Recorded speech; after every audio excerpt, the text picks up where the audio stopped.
211, First Encounter? Solomon stared forward, his face set in a grim scowl as his mind surveyed the information the machine spirit was feeding him. First contact with the enemy was still far away, but he couldn't be prepared enough. With the majority of his psychers out of commission or dead, the rest of his arsenal had to be in perfect shape. The sensors are picking up something, heat signatures moving through the frozen asteroid cloud, the Auspex operator said, his voice rising in alarm and going almost shrill as he continued. A pathetic showing for one of the Astra Militarum's high-ranking officers. He'd have to reconsider making someone more level-headed take over. 60 major heat signatures, reminiscent of Tyranid bioships and 2 other unidentified things. Get me eyes on these things, Solomon ordered gruffly, glaring at the back of the young man's head for using such unprofessional language in his presence. He'd have told him to fuck off and get a replacement, but every wasted second might cost him dearly in a combat situation, so he did not. However, he did query the machine spirit for confirmation on the sensor data. As he did, an image was projected into his mind and he reeled back with a gasp he hurried to suppress. He saw them, a great swarm of sleek white ships vaguely reminiscent of Tyranid bioships swimming through space, but what caught his attention were the 2 things, as the Auspex operator so aptly put it, that swam with them. One of them was a colossal fucking space snake. It was large enough to swallow some of the smaller bioships it swam with in a few bites. Obsidian black scales, a pair of eyes smoldering like coals and filled with hunger. He couldn't see its end, the tail of the monolithic space beast. The other was stranger still, a head like that of a snapping turtle just stretched and connected to a mass of white tendrils of all sizes. It seemed to be swimming too, tendrils paddling against space itself like some octopus. Now this was large enough to eat one of his warships whole in a single bite. What the fuck? Also, since when was his ship's machine spirit able to do that? Project images in his mind? He'd been expecting arcane Auspex readings and maybe blurry splotches of crimson on a dark backdrop. He heard a giggle in his head, a faint electronic noise as the very spirit of his ship seemed to want to calm him, tell him it would be there for him in the fight to come. The spirit felt his conviction, and as all great servants of the Emperor, it decided to push itself to help accomplish his mission. As it should, though. Since when did machine spirits giggle? Didn't they talk in that strange chirping language of the priesthood of Mars? Binary or whatever? It didn't matter. If he could trust one single thing in the fleet to never betray him, it would be his flagship and its spirit. It had served his family for a long time, going back so far as the Great Crusade if the decrepit ramblings of his drunkard grandfather were to hold any truth to them. His blood ran cold as the octopus-like space monstrosity's head shifted, 100 gem-like emerald eyes of varying sizes scattered across its head all turning to stare right at him. He cut the connection, suppressing a shudder before righteous anger bubbled up in his heart. He had been right. This psyker was clearly the threat his predecessor's ghost had warned him about if she could tame such a beast and bend them to her will. It seemed like she even managed to somehow steal a fleet of Tyranid bioships for herself which she then modified through some dark sorcery. He'd recognize those monstrous designs anywhere, even with the white paint and polish. Biomancy was a subset of psychic studies, mostly reserved for arcane healers in the Imperium or a few who were allowed to use it for combat. He queried the machine spirit again and looked through a list of well-known biomantic abilities. He had to suppress another shudder the longer he read on, especially when he reached the classified segments that were only made available for his perusal because of his title of Lord Militant, turning their skin to steel, enhancing their endurance, strength, and reflexes, sapping the very life force of their enemies to bolster themselves, draining that life force until nothing but a husk remained to heal themselves, or empower themselves. Cause their enemies' bodies to fail, organs shutting down, blood vessels bursting, tumors growing and exploding, pus-filled growths, their own bones turning to spikes to skewer them. Then came the extremely classified inquisitorial reports. Plagues. Flesh-crafting.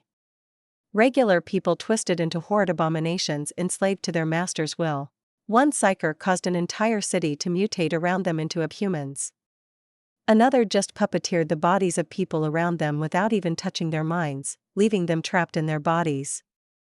Another yet crafted an entire town's population into a hulking abomination that had to be taken down by an imperial knight, then bombed from orbit to fully kill. There was also a mention of bioweapons, and the order that if anyone even just suspected a biomantic psyker of above delta rank existing anywhere to immediately inform the Inquisition. Well, he didn't have any inquisitors on hand, with the last one having been murdered by the very psyker he was coming to kill. He did have the Death Watch though, and they probably sent some message to their comrades about the situation, anyway. Great. So a psyker capable of biomancy powerful enough to enslave Tyranids and whatever the fuck those two space monstrosities were to her will, and add in the ability to teleport vast distances and through void shields. Fucking hell, he'd have to make sure that she didn't teleport some bioplague into his ship. This was going to be a pain, but she would die anyway. Even if he had to then drive his entire fleet into the nearest star as they all rotted away from the inside out. He would not allow the plague demons to twist any of his men into monsters. This must be one of their ploys. The psyker was probably in cahoots with them. Those bastards always loved dangling an end to the pain of diseases before dying men and women. He'd have to be on the lookout for them coming to sniff around too. The enemy was still horribly far away and well out of the range of any of their weapons, only the cold, dark backdrop of space allowed their sensors to pick them out so soon. Sensors, more than anything, won wars in his opinion. Knowing where your enemy was, preferably before they knew where you were, got you halfway to victory already. Even an idiot could blunder their way into victory with an advantage like that if the opposing sides were vaguely equal otherwise. Gravitational sensors are going wild, sir. The other Auspex operator said, his voice rising though not as embarrassingly shrill as the others. Gravitational anomaly inbound, it resembles a dash. Before he could finish his words, the faux Tyranid fleet, blurred for the lack of a better word. Each bioship turned into a streak of alabaster light that raced towards his fleet, looking like some celestial painter knocked over a bottle of white ink on the jet-black canvas of space. They approached at a visible pace, and while incredulous at the utter impossibility of what he was seeing, Solomon understood the gist of it. His foes were coming to him, and they were coming fast. Faster than light fast. The enemy's ETA was shrinking rapidly, the 8-day estimation going down by an hour every second. Tyranid spatial folding. The operator finished a bit absently. All hands on deck. Solomon ordered calmly, knowing to show even a hint of fear as the supreme commander of this fleet would send all the wrong messages. Even if his decades of experience taught him to have a healthy fear of the unknown, the Emperor couldn't be there to protect everyone, especially those foolish enough who commit assisted suicide through some foolish belief that the Emperor will spend his precious power to protect their worthless selves. Raise the void shields to full throttle, prepare for battle. He could almost feel the sheer chaos that spread over the ship, everyone rushing about to get to their stations, arm themselves and do final checkups on their tech. He imagined the entire fleet was like that, not quite scrambling, his people were too well trained for that, but something not all too dissimilar to it. He glared at the approaching splotches of whiteness, fingers gripping his armrest as he subconsciously leaned forward. The first clash would happen sooner than expected, but that was fine by him. He took stock of his enemy, mentally preparing contingencies and strategies to best handle them. Tyranid-esque bioships and a pair of gigantic space monsters. This would not be his first clash with the alien menaces that sought to devour the galaxy, though it had been decades since he last took active command in a battle against them, but he thought he had a reasonable idea of how to combat them. Now, the space monsters? He browsed his memories and pulled up the database on the enemies of the Imperium and the recommended methods of purging them from the face of the Emperor's galaxy. Void whales were the most common, but they were described to be docile beasts with the behavioral patterns of gigantic herbivores.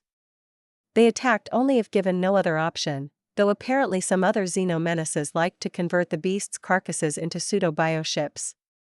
Killing them was apparently merely an effort of getting through their chitinous armor with sustained fire from lance batteries. Next came void krakens, a much more useful entry as these beasts were predators that preyed on void ships. Ambush predators to be exact, usually hiding within thick asteroid fields but are suspected to be attracted to the emission fields of void ships. Immune to regular munitions, larger than Imperial frigates and requiring sustained torpedo salvo and a lengthy barrage from lance batteries from a dozen ships to be taken down in the few recorded instances of that happening. The tentacled beast he had seen matched the description of a mutated void kraken, barely, and the other serpentine beast might be a void whale? No, it didn't look like it. Well, the answer should be similar enough anyway for it not to matter. It wasn't like there were all that many ways to kill colossal space monstrosities. Prepare the torpedoes for a sustained, delayed salvo, Solomon ordered, leaning back in his command chair as he watched the ETA count down steadily. Mere seconds separated him from finally clashing with his fated enemy. Power up the lance batteries. The tentacled beast will be our primary target. If the records he had just read were correct, it might be able to bite through void shields. It had to go down first. Torpedoes will be our weapon against the swarms. We need to clear them out before we can destroy the bioships.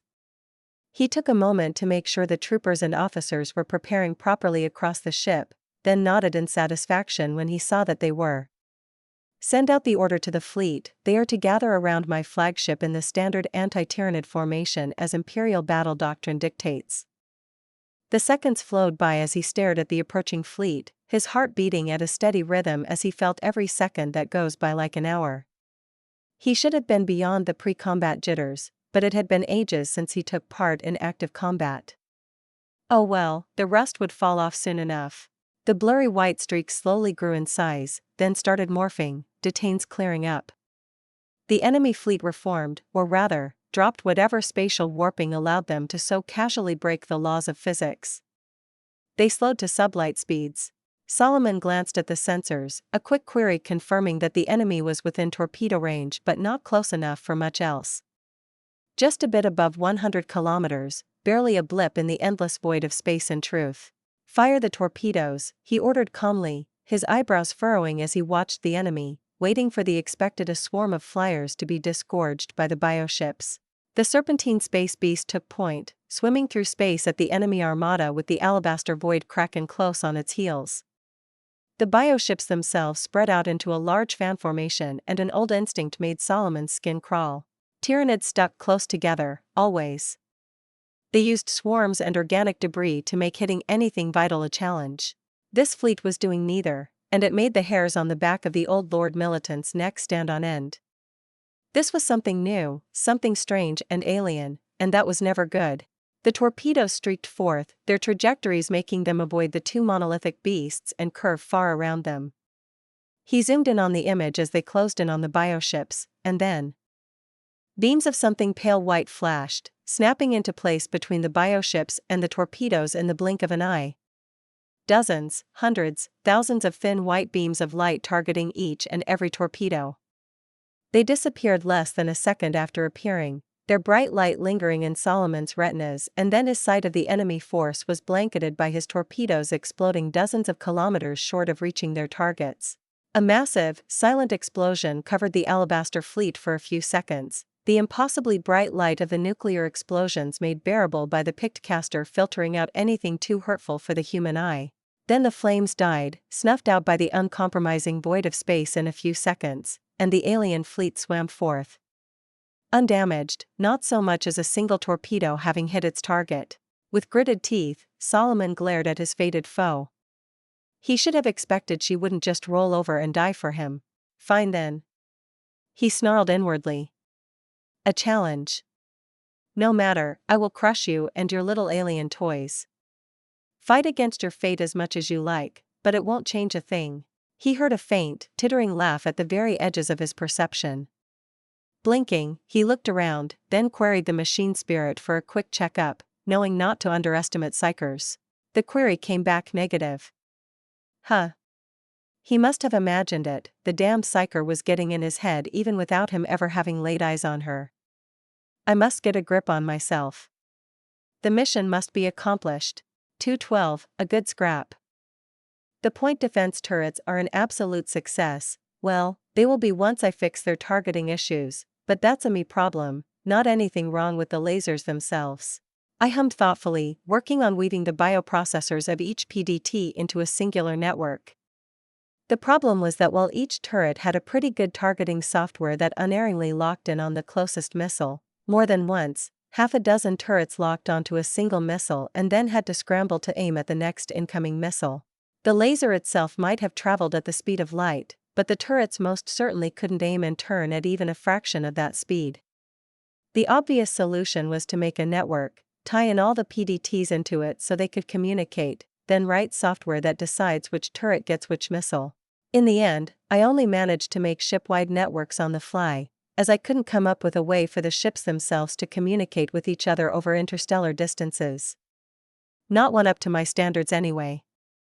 The Tyranids used synaptic nodes, of course, and the hive mind to communicate, which I obviously couldn't use myself, so I would have to get creative. If I keep my ships far enough apart, it shouldn't be a problem. Not everything needs a pre-made solution. I'm going to make one anyway, but decidedly later. The first salvo had been fired, and now it was time for me to give my answer to the Imperials. Grinning to myself, I project my voice into the many boarding pods filled to the brim with a lot of very angry orcs vibrating with eager bloodlust. Get ready, boys, time to give the invading Humies your warm welcome. Major Zayed Nasser of the 28th Talon Mobile Infantry Regiment stared down at the chaos of the other two regiments. His own shared the Grand Hall with contemptuously. By the grace of the God Emperor, his own sons of Talon were not so tardy and already stood at attention with their faces set into stony masks. He felt pride sparkle in his heart at the sight, though he showed not a single shred of it on his face. An officer of the Astra Militarum must always lead by example, and so his own face mirrored the grim determination he saw on the many younger troopers before him.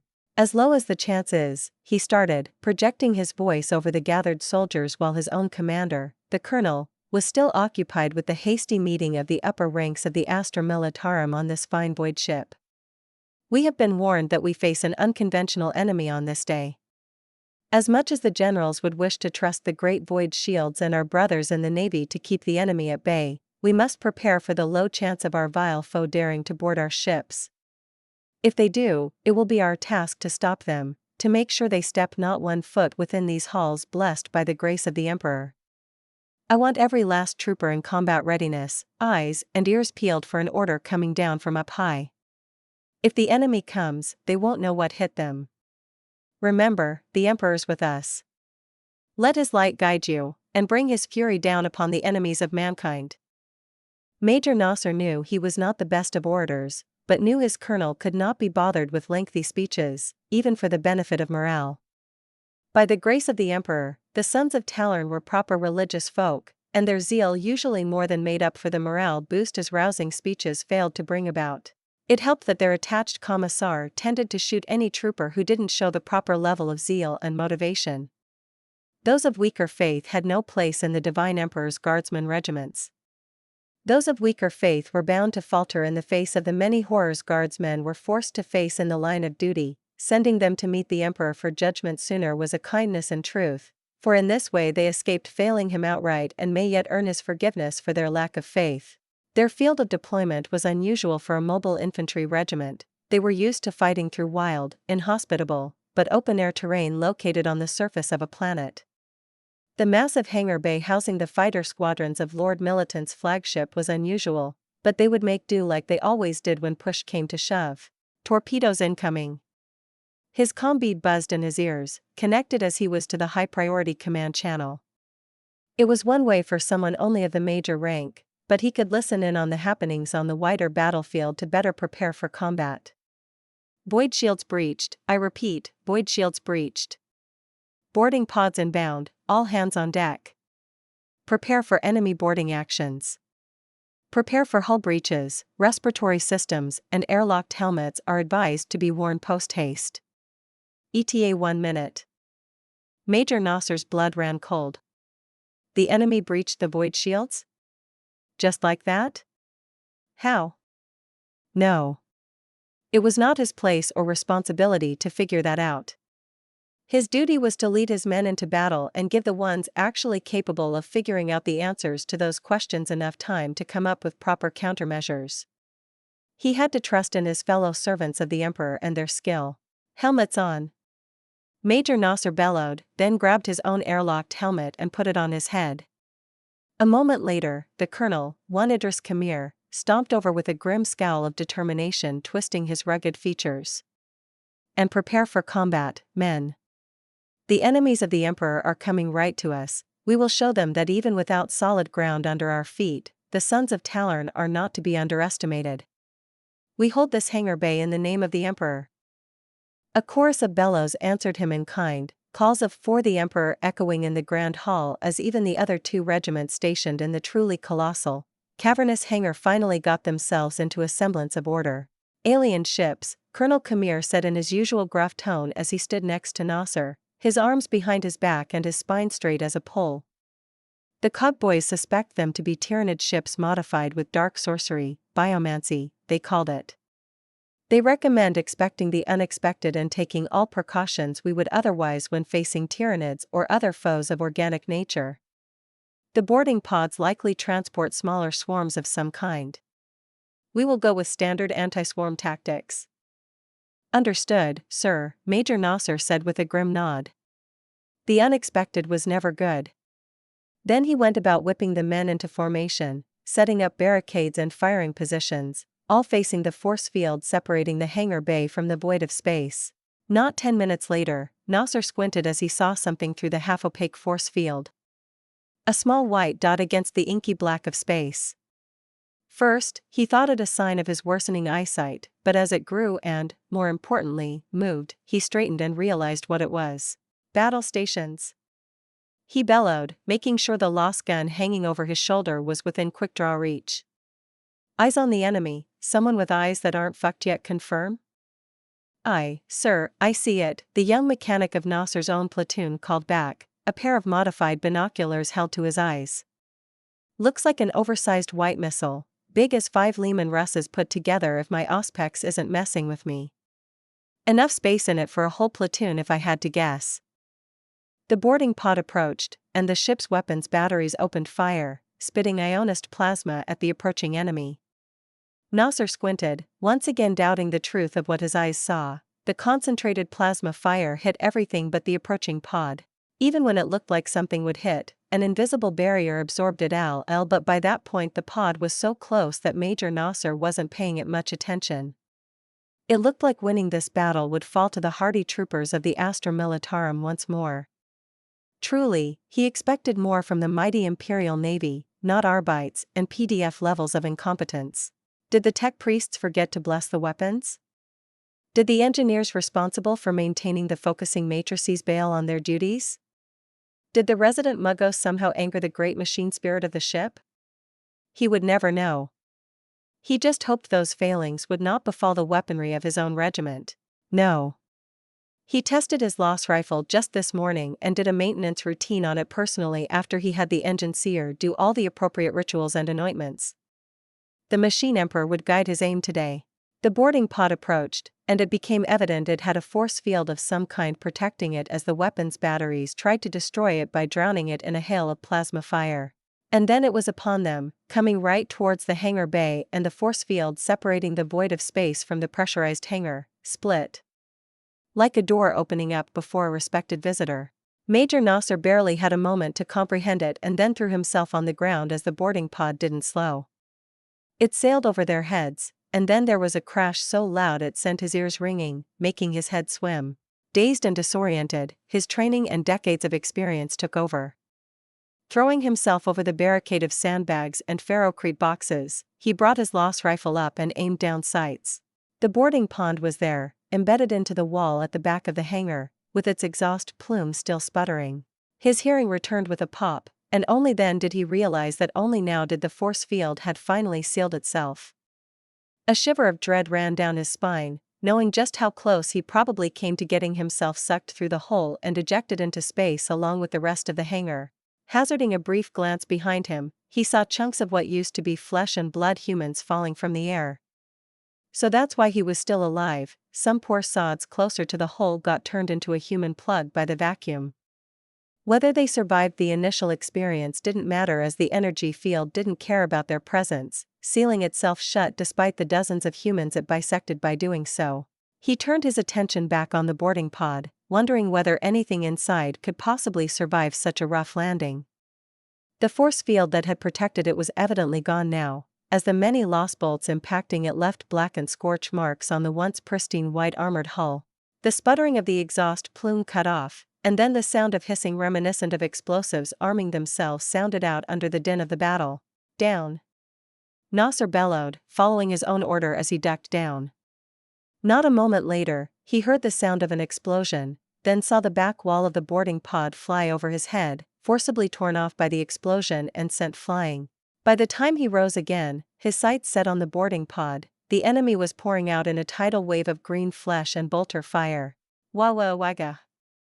Explosions rocked the great hangar, the massive orcs shouldering weapons that looked like Astartes-grade bolt guns and letting loose on the humans. Instinct took over, and Nasser fired, his rifle's retort kicking against his shoulder as he sent lost bolts through green head over green head, a grim smile on his face as his handiwork cut off voice after voice from their vicious war cry.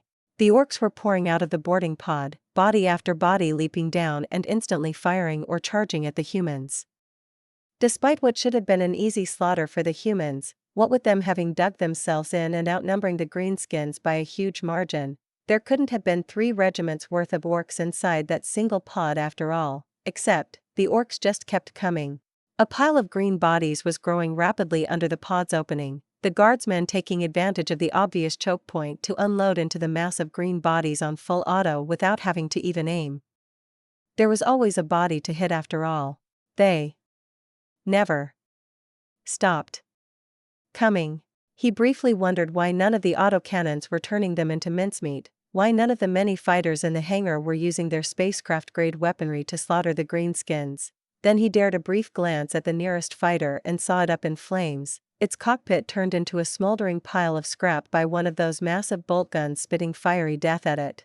The orcs were targeting the heavy weaponry first and leaving the regular troopers alive-ish. For now. The big ones were staying back, roaring their war cries and shouldering those massive bolt rifles while the orcs, a head shorter than them, were the ones getting into the thick of it. Major Nasser felt an eerie onset of déjà vu strike him, remembering the hopelessness clenching his heart back when he stared down an endless horde of Tyranids charging at his positions. The dread he felt when he saw the stronger commander bioforms staying back and letting the lesser Tyranid wear them down. The realization that his enemy was beating them while holding back. That the enemy was smart enough to do that. A miraculous, last-minute precision airstrike and a follow-up bombing run saved his life that day, and he had thanked the Emperor for it every day since. Today? Here and now? There was no bomber saving him, no void ships in orbit to pull his regiment out of this mess. There would be no miracle. The orcs were gaining on them, the last one he killed having come within arm's reach of him before he put a bolt through its head. The next one jumped over the corpse of his kin, its maw wide open in a grin as it brought down a massive axe at Nasser. He brought up his rifle to block the attack, not having the time to grab anything better as he rolled back with the strike, managing to kick the massive orc off of himself by using its own momentum against it.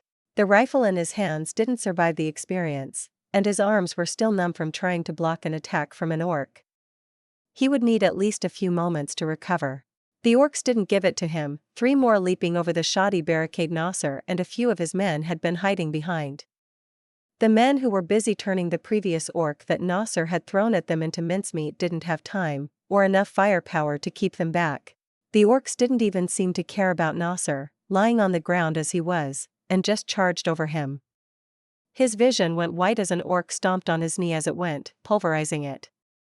Another kicked him in the side hard enough that he coughed blood and felt his ribs break, puncturing his lungs. He was barely even aware of himself when one of the larger orcs came around, and only let out a gurgled chuckle when a massive foot descended upon his head, crushing it like an overgrown grape and killing him on the spot. He was just one of many, many ending up with the same fate. The hangar fell soon after, overwhelmed by a tide of greenskins who then continued on their rampage through the ship. And that was just one out of thousands of boarding pods the Imperial fleet had to deal with. 213, Astartes, Tarn. Hagar Tarn, Watch Brother, and Scout of Kill Team Varan, formerly of the Space Wolves chapter until he put a fist through the wrong person's head, kneeled over the corpse of the strange beast laid out before him. Even with the always overeager brother Marek having done his damnedest to dice the Xeno beast into tiny cubes, and the 2 other explosion-loving brothers he had in the kill team going wild at the creature, the carcass was still worryingly intact. Only Watch Sergeant Varan, putting his power claw through the creature's skull, finally felled it. Thoughts? Watch Sergeant Barran asked, treating each word like it cost him money as always. Those Raven Guard always did love looking all broody and grim, like it hurt them to enjoy themselves. Tarn grunted, glancing over at Brother Cassius, a veteran of the Ultramarines who was also busy examining the carcass. The two made eye contact, and while Tarn never liked the rulebook fiddler, he felt a moment of kinship with the man, seeing the befuddlement in his weary eyes. Never seen anything quite like this beastie, Tarn said, rising to his feet with an exaggerated grunt as he grabbed his power axe, more for comfort than anything. It looks like something a tyrannid would shit out on a bad day, if you squint real hard, but its insides are nothing alike. It's like how Eldar and human look faintly alike if you're drunk enough. 2 arms, 2 legs, a head and all that. This shit's as much a tyrannid as I am a shit-eating Tau. And yet it holds similarities to bioforms I am familiar with, Brother Cassius said, his voice stoic as ever, like he was making a game of trying to make people fall asleep with his words alone. Lictors, most of all, especially with the extreme stealth capabilities it has shown. It is worryingly better than any lictor I've come across at remaining undetected. Tarn eyed the put-upon frown on the ex-Ultramarine's weathered face suspiciously, grunting in affirmation when the watch sergeant's gaze swam over to him. That was their problem. Cassius wasn't the only one of their squad mates who didn't fear lictors anymore, trusting their gut instincts and experience to detect one of those beasties when they were skulking about. This new monstrosity? It eluded them all, remaining undetected until the very last moment where it stumbled, its cloaking faltering for a brief instant. Obviously the shit's got psychic cloaking or some stealth sorcery put onto it, Tarn gave voice to the obvious, turning his gaze upon the heavy metal coffin Drac, their tech marine and local machine fanatic was dragging behind him. And the regular active camo the lictors got underneath just for good measure. Anyone without a pocket blank like us is likely fucked all the way to the Great Rift and back if they come across one.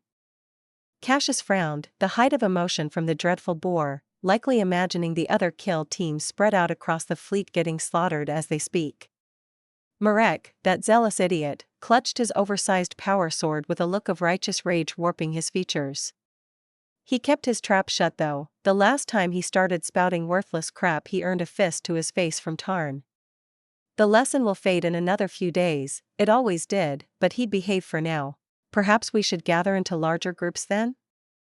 Brother Kier suggested, his deep rumbling voice tinged with concern. A true salamander, that one.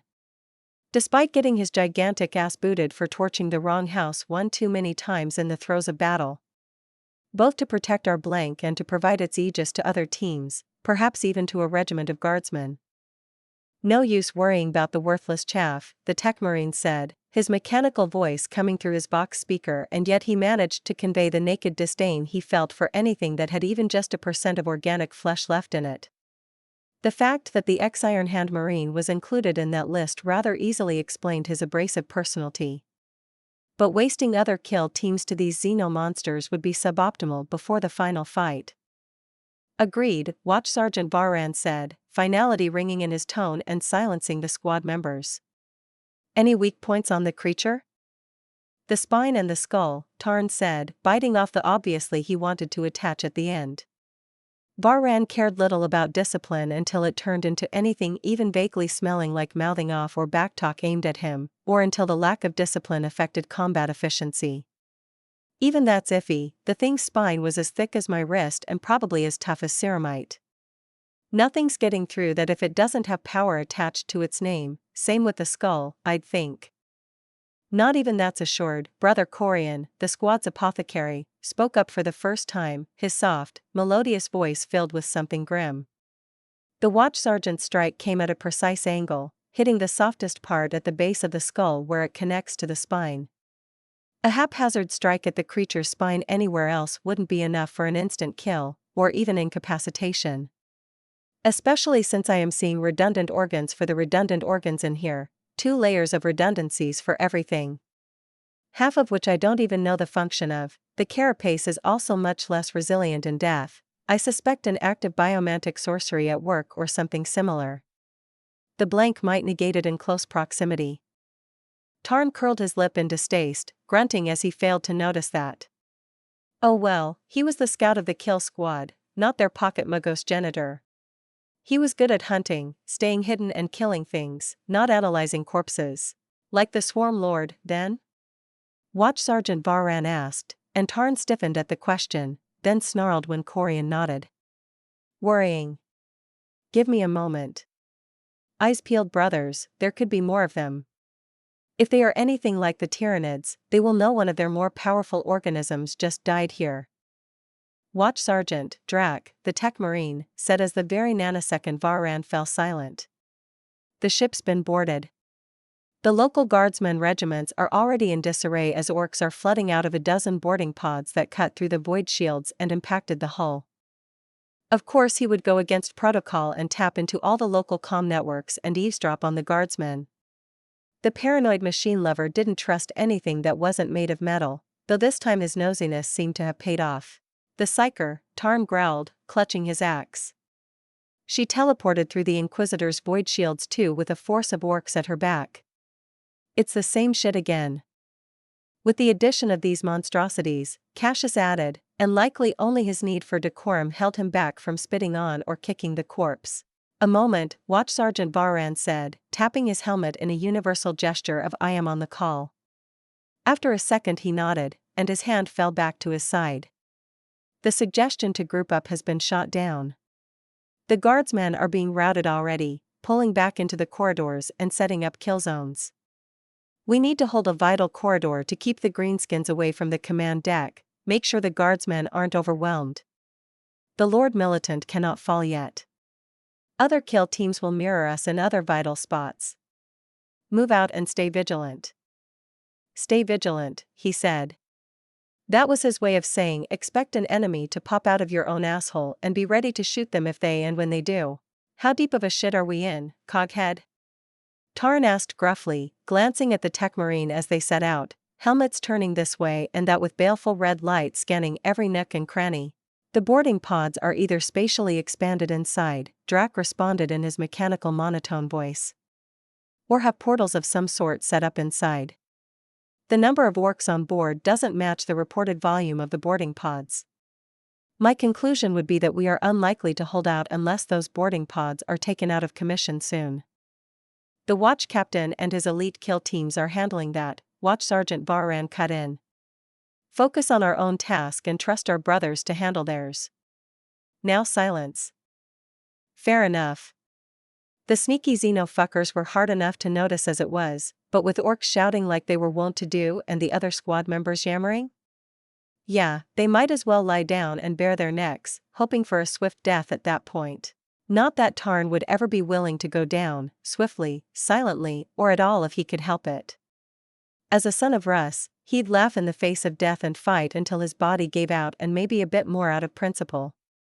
He did not buy into this God-Emperor nonsense the wider Imperium was yammering about. He'd been blessed enough in his youth to be there when the Honorable Dreadnought Bjorn the Full-Handed, the legendary chapter master of the Space Wolves who fought alongside the Emperor himself and later on the Primarch Leman Russ during the Great Crusade, decried the ecclesiarchy a blight upon the Imperium, tainting the Emperor's dream with their folly. There was no afterlife waiting for him, only rest. Eternal, dreamless slumber. It sounded boring, so he'd fight tooth and nail to stave it off for as long as he could manage. And he wanted to die with a proud smile frozen eternally onto his lips, knowing he'd made whoever brought him low pay dearly for it. They advanced silently through the tight corridors, the rhythm thump of metallic armor on ferrocrete flooring echoing in the halls. Soon Tarn's ears picked up echoes of fighting ahead, loss rifles firing, screams, shouts and of course, Wah-ag-hag. It was distant still, and yet unmistakable to any who'd heard it before. Tarn glanced at his HUD display, then smiled grimly and hefted his axe. It looked like they were going to have to carve their way through a horde of advancing greenskins to get to their destination. Come on, brat, he said in a whisper through the comm link in his helmet, glancing at the ex-Black Templar next to him who was practically vibrating with suppressed bloodlust and murderous intent. We take point, as always. The green filth defile his holy ships, let none survive. In his name, we shall purge them. The boy called back zealously, having the brains to turn on his helmet's sound suppression. Tarn snorted at the idiot. If he wasn't so good at killing, He might have decided to beat some sense into him, but the zealot's fury in battle was a thing to behold. It had put some Cornite berserkers and wolf lords to shame. We cut through, Sergeant Barran said decisively. Charge. I've outlined our path on the HUD. Remember, we must get to our post swiftly before the orcs overrun it. We have no time for sentimentality. Tarn didn't have to look back to know their kind-hearted demolition expert knew that was aimed at him, and took it badly. The man always did, never growing comfortable with the callousness of the other chapters. It didn't help that the Templar brat and the Tech Marine had all sense of empathy torn out of them by a spiked mace shoved up their arse then pulled back out. Tarn could at least relate to the salamander, and he guessed the watch sergeant and Cassius did too. Only the warp knew what went on in Corian's head though. The pretty boy, ex-blood angel, not being one to confide his thoughts in any of his brothers. Not that Tarn cared, or wanted to know what was inside that sparkly head of his, for he suspected the pretty facade hid a giant stinking turd inside. It always did. Like with those fancy nobles, prettying themselves up and strutting around like a bunch of self-important peacocks just because one of their ancestors 10,000 years ago was a good enough paper pusher to be given some responsibility. Pretty facade, rotten interior. He'd rather not find out just how rotten Corian was, because he didn't want to start having doubts about the man who patched him up after every battle. There was just something wrong with the look Corian wore on his face every time after battle, an almost longing, wistful glimmer in his eyes as he looked upon a sight of savagery. Don't get him wrong, Tarn loved making those gory sights, tearing apart the Imperium's enemies with his axe, but he did not look at the gory results like it was some beautiful piece of art. Tarn shook his head, instead focusing on the battle ahead, on the war cries of the enemy he will have to slaughter, on the screams of the men and women he was too slow to save.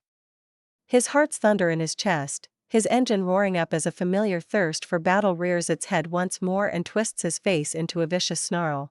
Power axe in one hand, wrist-mounted bolter in the other, he stalked forth like a great wolf of Fenris.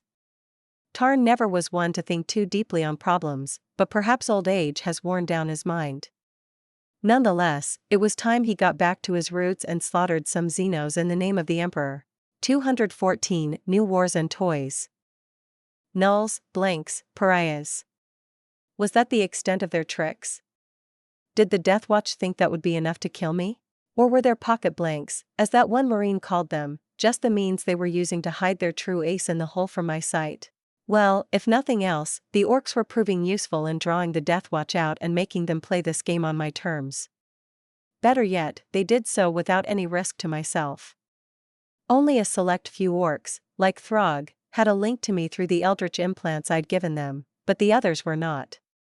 Thus, they couldn't be used as a vector of attack against me even by the cheatiest piece of bullshit MacGuffin.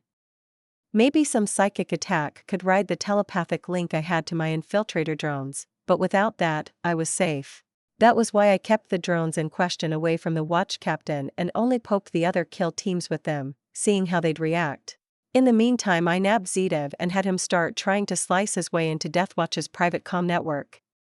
He grumbled a bit about being forced away from his experiments, which were obviously more important than whatever this was, but he still knew he'd sometimes have to do tasks like this for me if he wanted to continue freeloading and receiving an unlimited supply of samples and test subjects. He knew how good he had it under me. I could duplicate unique samples and give him an infinite number of identical test subjects, rare samples, and other interesting stuff. The grumbling was just him being a grumpy toaster lover forced away from his true love. Anyway, that was a WIP and a side objective besides. In the interim, the majority of the Navy Marines, with the non-capital M, and the Guardsmen regiments were getting their collective teeth kicked in and asses hooped by my orcs high on the WAGH thingy, the two twits they had for gods unleashed on them. I set aside a number of my infiltrator drones to go about retrieving stuff I wanted, because the orcs would not leave anything in a serviceable state by the time their current collective blood rage was satiated. I just knew it. So I was gathering whatever looked interesting like some kleptomaniac. Trazen would have been proud, I'm sure. Loss rifles by the hundreds, grenades, pistols, holopads, missiles, shuttles, a few psychers, a few dozen tech priests of various ranks, some bits and pieces of a navigator or two. You know, I might be able to make use of stuff that was lying about later, and nobody would notice it missing in all the chaos. I'd go through all the corpses after this battle was over and done with for all the blanks, because the damned Deathwatch had annoyingly good instincts and the null fields disabled half the stealth techniques my infiltrator drones used. I'd just have to scavenge, it was safer that way, anyway. I was also getting a whole slew of different Astartes genocide and samples. Like, how nice of the Deathwatch to gather Astartes from all the chapters in one place, right? And then they come after me, practically offering themselves up on a silver platter, begging me to devour them. They were also a pretty good way to stress test my infiltrator drones in active combat or ambush scenarios, and it's fair to say I am not impressed with the resistance the Deathwatch has put up. I mean, none of the kill squads that lacked a pocket blank managed to take down one of my drones. Most of them got slaughtered in a rather lopsided battle. Maybe the Hive Tyrant Carapace, empowered by a hefty reserve of bioenergy and further enhanced by the Iron Skin biomantic spell, was just stacking the odds a bit too much in my drone's favor. That latter didn't help me personally much, my skin was tougher than something as measly as iron as a baseline, but it still reinforced the carapace a bit more thoroughly than just running soul energy through it. Without direction, doing that gave an all-purpose enhancement, which came with inefficiencies and wastage. I did not need the energy to enhance the carapace's shininess or conductivity, for example, nor did an increase to its elasticity serve me all that well. A simple, basic increase in toughness was better in this instance. But that was me dissecting the tiniest bits of the micro battle when I had a much more awesome macro battle on my hands. While the orcs were having the time of their fungal little lives on board the enemy ships, clobbering poor guardsmen to death, I was embroiled in my first ever proper spaceship versus spaceship fight. The Imperial fleet was not deterred in the least by being boarded, raining down on my own fleet a hail of death the moment it was within range. The cruisers opened up with their massive macro cannons, firing gigantic explosive shells from their kilometer-long barrels. They tore sizable chunks out of my bioships, but the damages were skin-deep and the few more important stuff they hit were backed up by 2 layers of redundancies. "'Tis but a scratch," I mumbled to myself, giggling like I would have likely looked like a lunatic to anyone who was watching. Fortunately, I was alone. As my ship swam closer, the lance batteries opened up too, and those were finally energy weapons, the type of weaponry my ships were built to handle. It showed as the absolute torrent of energy bolts raining down on my ships barely managed to overpower the auto-repair systems, and even that was only due to the sheer amount of incoming fire my ships had to weather. My ship spat back retaliatory globs of bioplasma and the like, massive spikes with monomolecular tips, and even a few more novel types of ammunition. None of those in the latter group worked out particularly well, despite my having some hopes for the frog bomb, for example. Maybe I could use that Katakan jungle frog with a worrying tendency to explode into an extremely violent cloud of death some other time. Oh well, I had something else to distract myself with and help regain my cheer. "Give 'em hell," I said, grinning as I blinked over to pat the 500-meter wide cheek of my newest pet. "If you can take down a ship before biting the dust, I'll give you something nice." The many-kilometer-long super space danger noodle purred, the noise reverberating in my chest as house-sized eyelids fell in a show of satisfaction at my petting. Jormungandr had an actual mind, backed up by a black box similar to the one I used for my daughters, but built to handle getting hit point-blank with a nuclear warhead. Not a human mind though, but an artificial patchwork psyche I'd cobbled together from the neural maps of cats, dogs, and snakes. Making sure it also had the ability to purr only took about 1/10 of an objective second. "On you go," I said, my words resonating in the monolithic space serpent's mind, my modifications making sure it understood my orders and would complete them to the best of its abilities. It surged forth with renewed vigor, and it reminded me of the terrier dog I had growing up when the dumb mutt caught sight of a rabbit on the horizon. The stress that stupid dog made me go through because it decided chasing a stupid rabbit through the countryside for a whole day was more important than giving half a shit about me was something that engraved the memory in my childish mind back then. As I watched the colossal beast charge at the enemy, a robust psychic shield keeping the worst of the incoming fire, I glanced over at my other monster. Leviathan was lesser. I didn't have the time to focus on both prototypes enough to bring both to a good level, so I chose the noodle. That left the knockoff Void Kraken as little more than a gigantic meat puppet, a colossal drone, basically. It had neither the mind nor the mythology-inspired little surprises that my favorite noodle had. It was more of an alpha version, a proof-of-concept prototype, while the Jormungandr was a proper beta version, a serviceable actual prototype that was going to go through a test by fire in the coming minutes. Vaguely, I felt another portal wink out of existence and glanced towards it, a brief frown fluttering across my face as my auric vision was clouded. A blank. Piggybacking off of an infiltrator drone standing a few dozen meters away gave me eyes on the target, though, and what I saw made me hum consideringly. The watch captain watched the smoldering wreck of the boarding pod's interior burn, and I fished the recording of the past 10 minutes out of my drone's brain. They had simply chucked a dozen plasma grenades into the pod, one after the other, until the orc stopped coming through.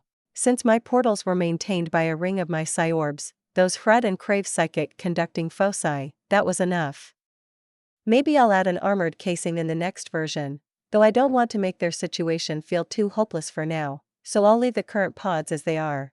Nothing too suspicious or obvious I'm seeing, I mused out loud once I blinked back to the entirely unnecessary command station I'd built an entire AU behind my fleet. Think I'm being paranoid? My impromptu sounding board looked put upon by my question, and his body language screamed tension and wariness. As it should, I did just grab him from halfway across the star system just to give me a second opinion on stuff while Celine and Val were busy making sure my human civilians didn't do anything dumb. Or my orc ones, for that matter. I caught wind of a few troublemakers thinking they could head into the henhouse for a free meal just because the rooster wasn't home. Well, they tried to get inside, but most ended up serving as target practice for Val or quick stress relief for Celine. Which also showed off the two's prowess to the nosy mayors making use of their arcology sensors or camera systems. There is a point beyond which paranoia becomes a shackle instead of a shield, my unwilling conversation partner said slowly, peering out through the observation window at the distant specks of light that were the two fleets battling it out. Space Marines are dangerous foes, but they can be killed, given you have the proper means, and you have more than enough means. I'd once again like to recommend striving for efficiently defeating the opposing fleet. There is no need to play with your food. I gave the rugged Tau standing next to me, arms clasped behind his back, and rugged countenance facing the window as he eyed me out of the corner of his eyes. Why did I care about his opinion in the first place? Well, because he impressed me, and because he was an elite fire caste commando and a veteran one at that. Fear the old man in a profession where men die young, and all that. That was doubly true for our galaxy. And this dude survived whatever the wilderness of my little moon could throw at him for days, taking down beasts and orcs that would take whole platoons of guardsmen by himself like some blue Rambo, with nothing but bone knives and primitive spears. Of course, my interest was partially due to the fact that my common sense called bullshit on that, suspecting I had found my first instance of observable plot armor in play. There was nothing strange about him, no mystical aura of grandeur or anything, but I didn't let that smother my theory in the crib. If I hit the jackpot, he'd be the protagonist of that Tau video game. What was it called? Firecast? Tau Commando? Fuck me, I can't remember a dingle thing about it besides the popular rumor that the protagonist was stupidly overpowered. Lore-breakingly so. Kinda like Malum Keto from that one retro Space Marine FPS. I'm kinda curious. It's established in Warhammer fandom that if a Space Marine takes off their helmet, they gain plot armor, and that if they name themselves, then it upgrades into a tier plot armor. What would happen if I threw a, maybe, plot armor protected Tau Commando at a regular Space Marine? What if I got that Marine to take off his helmet? If I made him do some super dramatic introduction like I am Brother Thor Wolf Lover of the Space Furries chapter, and I will kill you alien, in the name of the Emperor. If that's the last thing I do. Rar. I have opportunities here that would go to waste if I went with pure efficiency, though I should make contingencies. All the contingencies. Yeah, that sounds reasonable. With that in mind, I went about designing a bionuke I could stick onto the Void ship's engines. One bionuke per engine, which makes a dozen or so per ship. They need to be powerful enough to cause a full meltdown, preferably a violent meltdown that ends up obliterating the ships in question. An upscaled vortex bomb should do the trick, shouldn't it? Maybe I could even work into some fancy stuff I had scraped out of the Warhammerred boy's head while he was taking a nap. I think I could replicate a pseudo-warp bomb that grabbed everything around it in a gravitational vortex, then dragged it into the black hole at the center, which would actually be a temporal gateway right into the warp. Might be dangerous. Poking holes into real space tends to make it easier for the creepy uglies on the other side to poke their heads through to my side. Yeah, let's not do that then. I'll be satisfied with a regular oversized vortex bomb that makes a temporary singularity at its center. 215, Astartes, Kier. Baros Kier held a deep scowl on his face, hidden behind his black Astartes helmet as he fired away at the incoming wave of greenskins. His weapon spat out thick blasts of plasma, incinerating the unarmored flesh and bones it came across with little effort. It would have sparked a malicious joy in his heart any other time to smell the scent of burning flesh, to hear the dying screams of the Emperor's enemies. That treacherous joy that had landed him in the Death Watch, dishonored, disowned and among the rest of the discarded wretches. It was notably absent now, his two hearts beating heavily in his chest as he watched yet another guardsman fall. An orc had thrown a machete, impaling the poor trooper through the chest with such strength that it sent the body flying. Kier engraved the look of defiance on the young man's face, and how it morphed into astonishment, pain, realization, and then terror before his form got lost among the rest. Another soul Kier had failed to save, another young man who would never get to go home, or build a family. The heavy-set space marine felt a growl rumble in his chest as he let his Melta fall to his side. Bringing up his heavy flamer instead, he pulled the trigger with vengeance in his heart and watched the thick plume of flame explode out of the weapon. Unlike most weapons, flammers were not loud weapons, and the hallway transforming into fiery hell on earth was accompanied only by the flamer's characteristic sharp hiss. Then of course the screaming started, and Kier had to throttle the malicious glee he felt blooming in his heart. He couldn't let his twisted enjoyment guide his actions, not now, not again. He had people to save, to protect. Kier had thought, once upon a time, that the Death Watch was a road to redemption for those who had failed to live up to their chapter's standards. He had long learned just how wrong he was. The Death Watch was a recycling bin, squeezing out all the use it could from faulty tools. He would not earn his true brother's forgiveness, but he could still be of use to the Imperium. And he could still work towards making up for his mistakes, even if none of his true brothers were there to see it. He was a son of Vulcan, and his duty was to protect the people of the Imperium. Today, here and now, every pull of a trigger was in service of that duty. Though he started to feel that he was alone in that, among the brothers of his kill team. Tarn's grin was too wide, the son of Russ laughing as he tore apart the orcs, and Kier didn't even want to acknowledge the young man following in Sigismund's footsteps. Killing the enemy was secondary to saving lives. There was no point in killing the enemies of the Imperium if the Imperium was reduced to ruin. That was the lesson he himself had decided to devote the rest of his life to internalizing. It was no use though, not with this lot. Tarn would never listen. Varran thought it short-sighted, Cassius saw it as suboptimal strategically, and Drac. Kier wondered sometimes if the ex-Iron Hands Marine was even capable of experiencing any emotion besides aloof disdain. The Tech Marine's heart had long since gotten replaced by one of cold metal, both physically and metaphorically. Conserve ammunition, Watch Sergeant Varran chastised him through the calm with his usual bored-to-death tone. We might be forced to hold this position for hours. Kier nodded, ignoring the judging look sent his way by the Tech Marine, who no doubt looked down upon him for his perceived emotional weakness and obvious inefficiency characteristic of organics. If he didn't know better, Kier would think Drac was a blasted abominable intelligence hiding inside that metal body. Nobody would know even if he was, not this far away from any Mechanicus Archmagi or other Marines of his kind. Incoming transmission.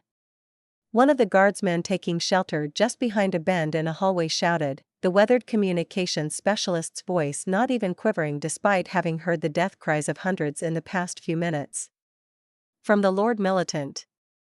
It seems the other Astartes managed to dislodge all but one of the boarding pods, but, now there is a giant void beast coming our way? Is there a reason you are telling us that besides attempting to cripple our own morale, trooper? Brother Cassius growled from nearby, the old ex-ultramarine taking only a moment to turn his helmet towards the guardsman before returning his crimson visors towards the corridors. Why yes, my low sir, the trooper stuttered, likely experiencing the full weight of a space marine's disapproval for the first time in his life. Kier had heard before that the inhuman dread is a terrible thing to experience, made worse by the source being truly angry at the recipient, making them feel suffocated and weighed down. I have a message for one Watch Sergeant Varran, encrypted and high priority. May I put it through? Send it to me, the Watch Sergeant said without turning. The next wave of our foes approaches, keep the orcs at bay while I see what this is. Kier nodded, inwardly frowning as he heard the echoing orcish war cries grow louder and louder. Shouldering his bolter, he prepared to hold the line with his life. Varran returned only moments before the first greenskin turned the corner, a massive beast covered in tribalistic bone armor and stitched together scrap, wielding a massive power claw. Kier didn't waste any time and opened fire, not in the mood for some dramatic speech or whatever else the maybe Warbus was trying to have by making an appearance. Of course things can't be that simple, as the lumbering green monstrosity moved with a speed that belied its size and managed to bring its mechanical claw up just in time to have the bolt explode against it. The shockwave knocked the creature back, but it didn't keep it down for long, and a roar of rage reverberated through the corridor, quickly joined by another dozen voices from further back. Kill it post-haste, Varran ordered in a grim tone, his voice sounding over the squad comm link.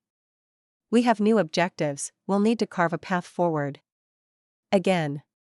Ignore my previous order, pull out all stops. Let's slaughter these beasts. Must have gotten a new high-priority mission for us, Kier thought with a deep frown under his helmet, leveling his melta at the incoming foes. Just minutes ago, holding the corridor they were in was a high-priority objective, and now they were ordered to abandon it? Whatever they were ordered to do, must have been important. More so than the life of the Lord Militant holding the entire fleet together with his authority, which probably meant something had gone to shit hard. With that in mind, he put his all into making quick work of this group of orcs, which proved to be on the smaller side. Kier's Melta and Drax autocannon combined handled the horde well enough, the orcs unable to make use of their overwhelming numbers in the tight corridors, and so they ended up mowed down like chaff.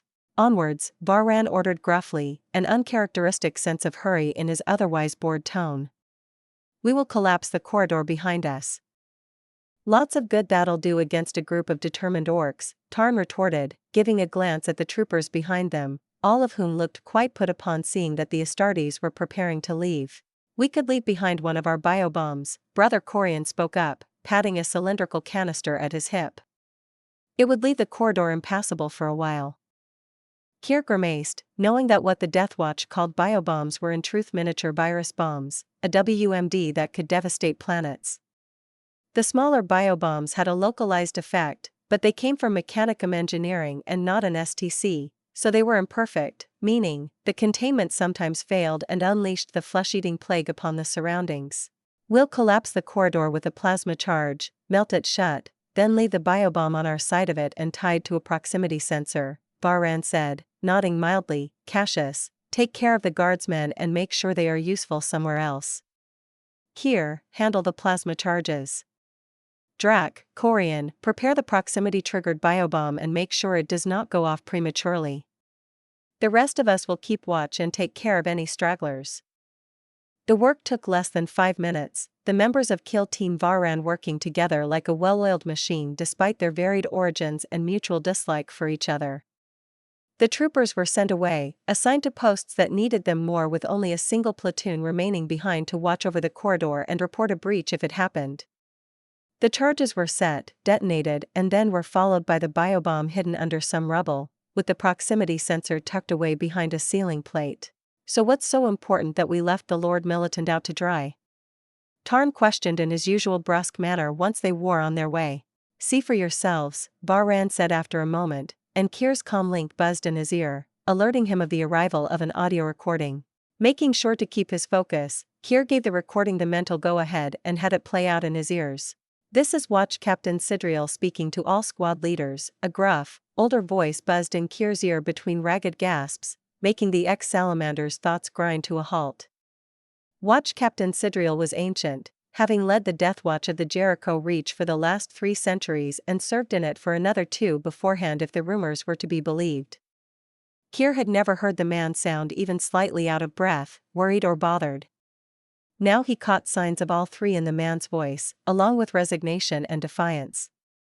I have failed in my mission, the last 2 boarding pods remain and my strength has failed me. The war boss of these orcs is an abomination. I cut it in half, tore off its hand, bashed in its skull, and yet it stood back up with a laugh every single time. A wet cough interrupted the recording, one Kier knew all too well as a sign of the speaker's lung filling with blood. When the watch captain continued, his voice was noticeably weaker, though his inner strength shone through like a brilliant beacon of light. For the success of the mission, avoid the orc calling itself Throg. It claimed to be a servant of the one we are hunting, and the beneficiary of its powers. There may be others like it, take care. This is my last transmission, I'll attempt to take the beast down with me along with the pod, my squad is already dead, make no effort to save us. My final order is this, follow Protocol B8/1. Sidriel, out.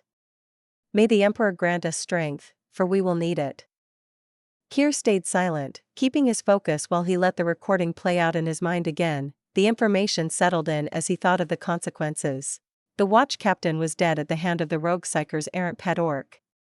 He had once thought a whole fleet combined with nearly all kill squads of the Death Watch in the sector not preoccupied with essential tasks was absolutely overkill for a lone psyker, no matter how strong, but not anymore. The mission just went from doable but troublesome to a Pyrrhic victory at best. Tarn started cursing under his breath a second later, likely realizing the same while a forlorn silence settled on the older members of the squad. Many of their brothers were dead, and many more would join them to see the mission done.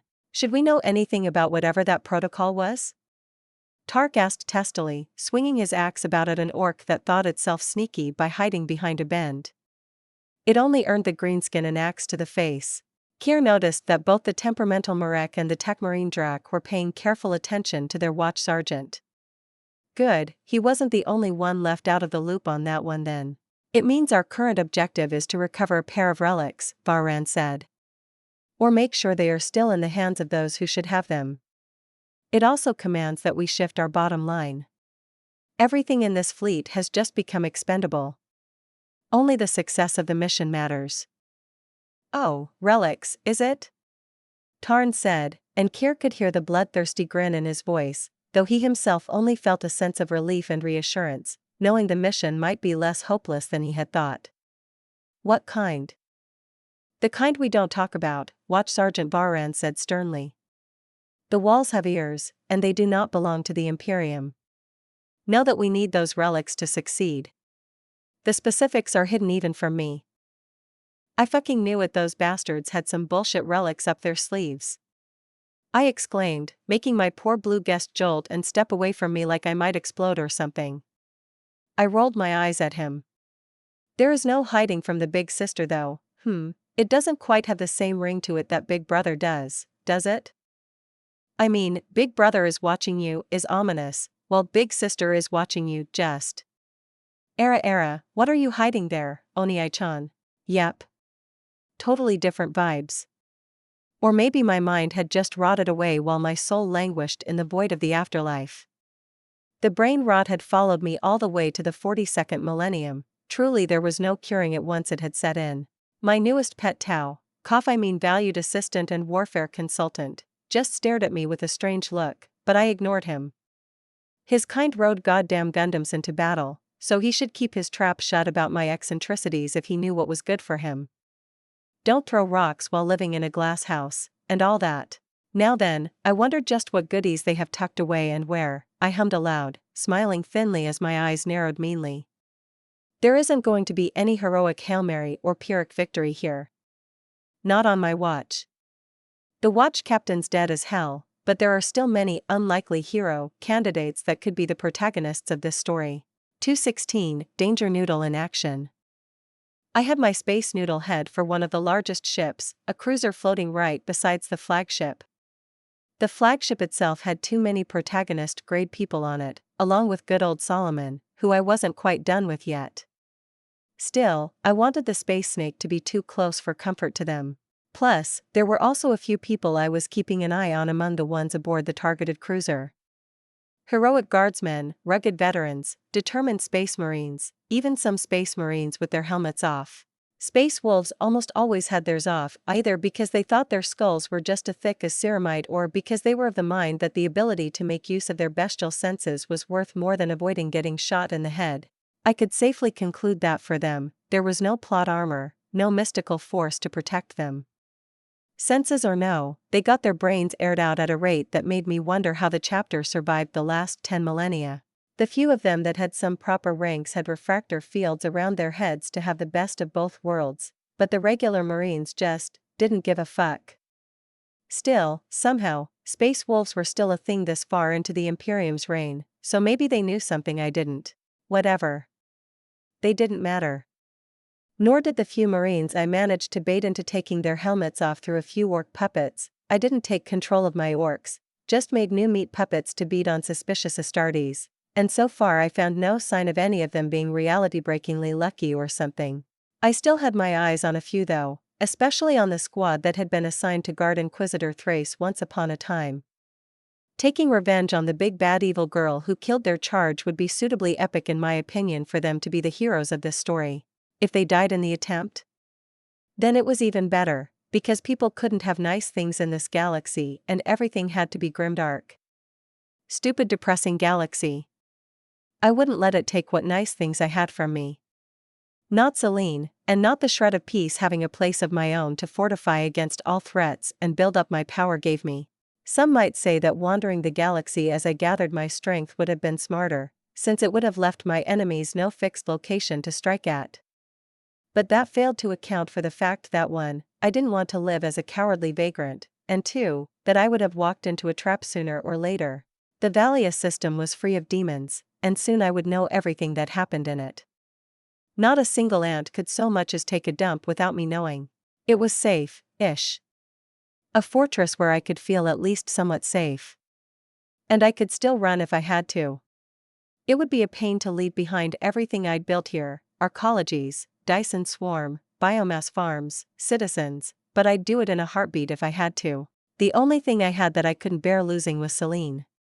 And maybe my daughters, but even them, I barely knew even now, despite my attempts to build up my bonds with them. I would survive losing them. It'd hurt, but the person I am now would survive it mostly intact. Losing Celine would kill a part of me, and likely, send me into a spiral into the abyss. I'd become just another grim monster, finally fitting into this shithole of a galaxy in truth. She was my anchor. To my humanity, to my positive emotions, to myself, even, in a way. I felt a tug at our bond, just before positive emotions flowed into my mind from halfway across the system. Smiling to myself, I banished my darkening thoughts and sent back a wave of affection and appreciation. She really was too good for me. I'd have to do something nice for her once all this was over and done with, maybe take her on a date. Would a noble girl from the 42nd millennium even appreciate a date like I understood it? I thought back to our walk on Valia, then decided that, partially, yes. She had enjoyed the scenic walks through nature, but she had enjoyed slaughtering the interesting beasts we came across even more. So then something sweet and nice first, then something to satiate her bloodlust? I did promise to take her to hunt down a void kraken, didn't I? That could work. A nice dinner, a scenic flight through the stars, then a battle against a colossal space monstrosity that ate starships for dinner. Not what most people back in my time would have called romantic, but they were all too dead to judge me. 40,000 years dead. Aawand, I am getting depressive thoughts again. Let's change gears. Fuck being depressed. I'll rebuild a proper society anyway, it'll just take some time. My arcologies were a work in progress, but in time, they'd flourish, and I'd have a place that wasn't horribly depressing, something of an extreme rarity in this era. Anyway, back to business. What do you think of my space noodle? Query, are you referring to the colossal void serpent? Zedav asked, not even bothering to glance at me as the old muggo sat hunched over a hollow terminal. I nodded, taking a peek at his progress slipping into the Deathwatch's comm network, then grinned. A few more minutes and we'd be in. It is a subpar piece of void warfare, but it serves its own purpose well. It is intended to strike terror in your enemies, I assume, and it does that perfectly, even if most Imperial Navy officers are desensitized to fearing things like it from having to face Tyranids with some regularity. True, I mused. I'll have to give it something extra to make them properly terrified of my little pet. Though I think its effectiveness should be terrifying enough. As I spoke, I zoomed in on the little snake as it curled around the void shield of a heavy cruiser, its gigantic fangs sinking into the elliptical shell and piercing through with some effort. Good, it seems I'd made those and the scales resistant enough to warp bullshit. I thought, watching as corrosive acid flooded out of those fangs in thick gouts, splattering across the hull of the ship. Zooming in even further, I watched as the metallic armor covering the ship softened, then started bubbling like a boiling pot of stew. The other ship spread out a bit, and it only took the Lord Militant a quarter of a second to decide to throw the unfortunate ship under the bus, so to say. Broadsides opened up and lance batteries opened fire, letting loose a devastating barrage on my poor pet. I could feel its mental shriek of pain and rage as the concentrated bombardment punched holes into its scaled hide, tearing into the flesh beneath and turning it into tatters. It was livid, not at the prospect of death, but at the idea of dying without accomplishing the task I'd given it. Gathering what remained of the soul energy I'd given it, the creature drew all it could out of the rest of its body and concentrated all it had on its head and fangs. That of course made the rest of its body even more susceptible to damage, and even the void shield started to eat into its flesh, teleporting building-sized chunks into the warp.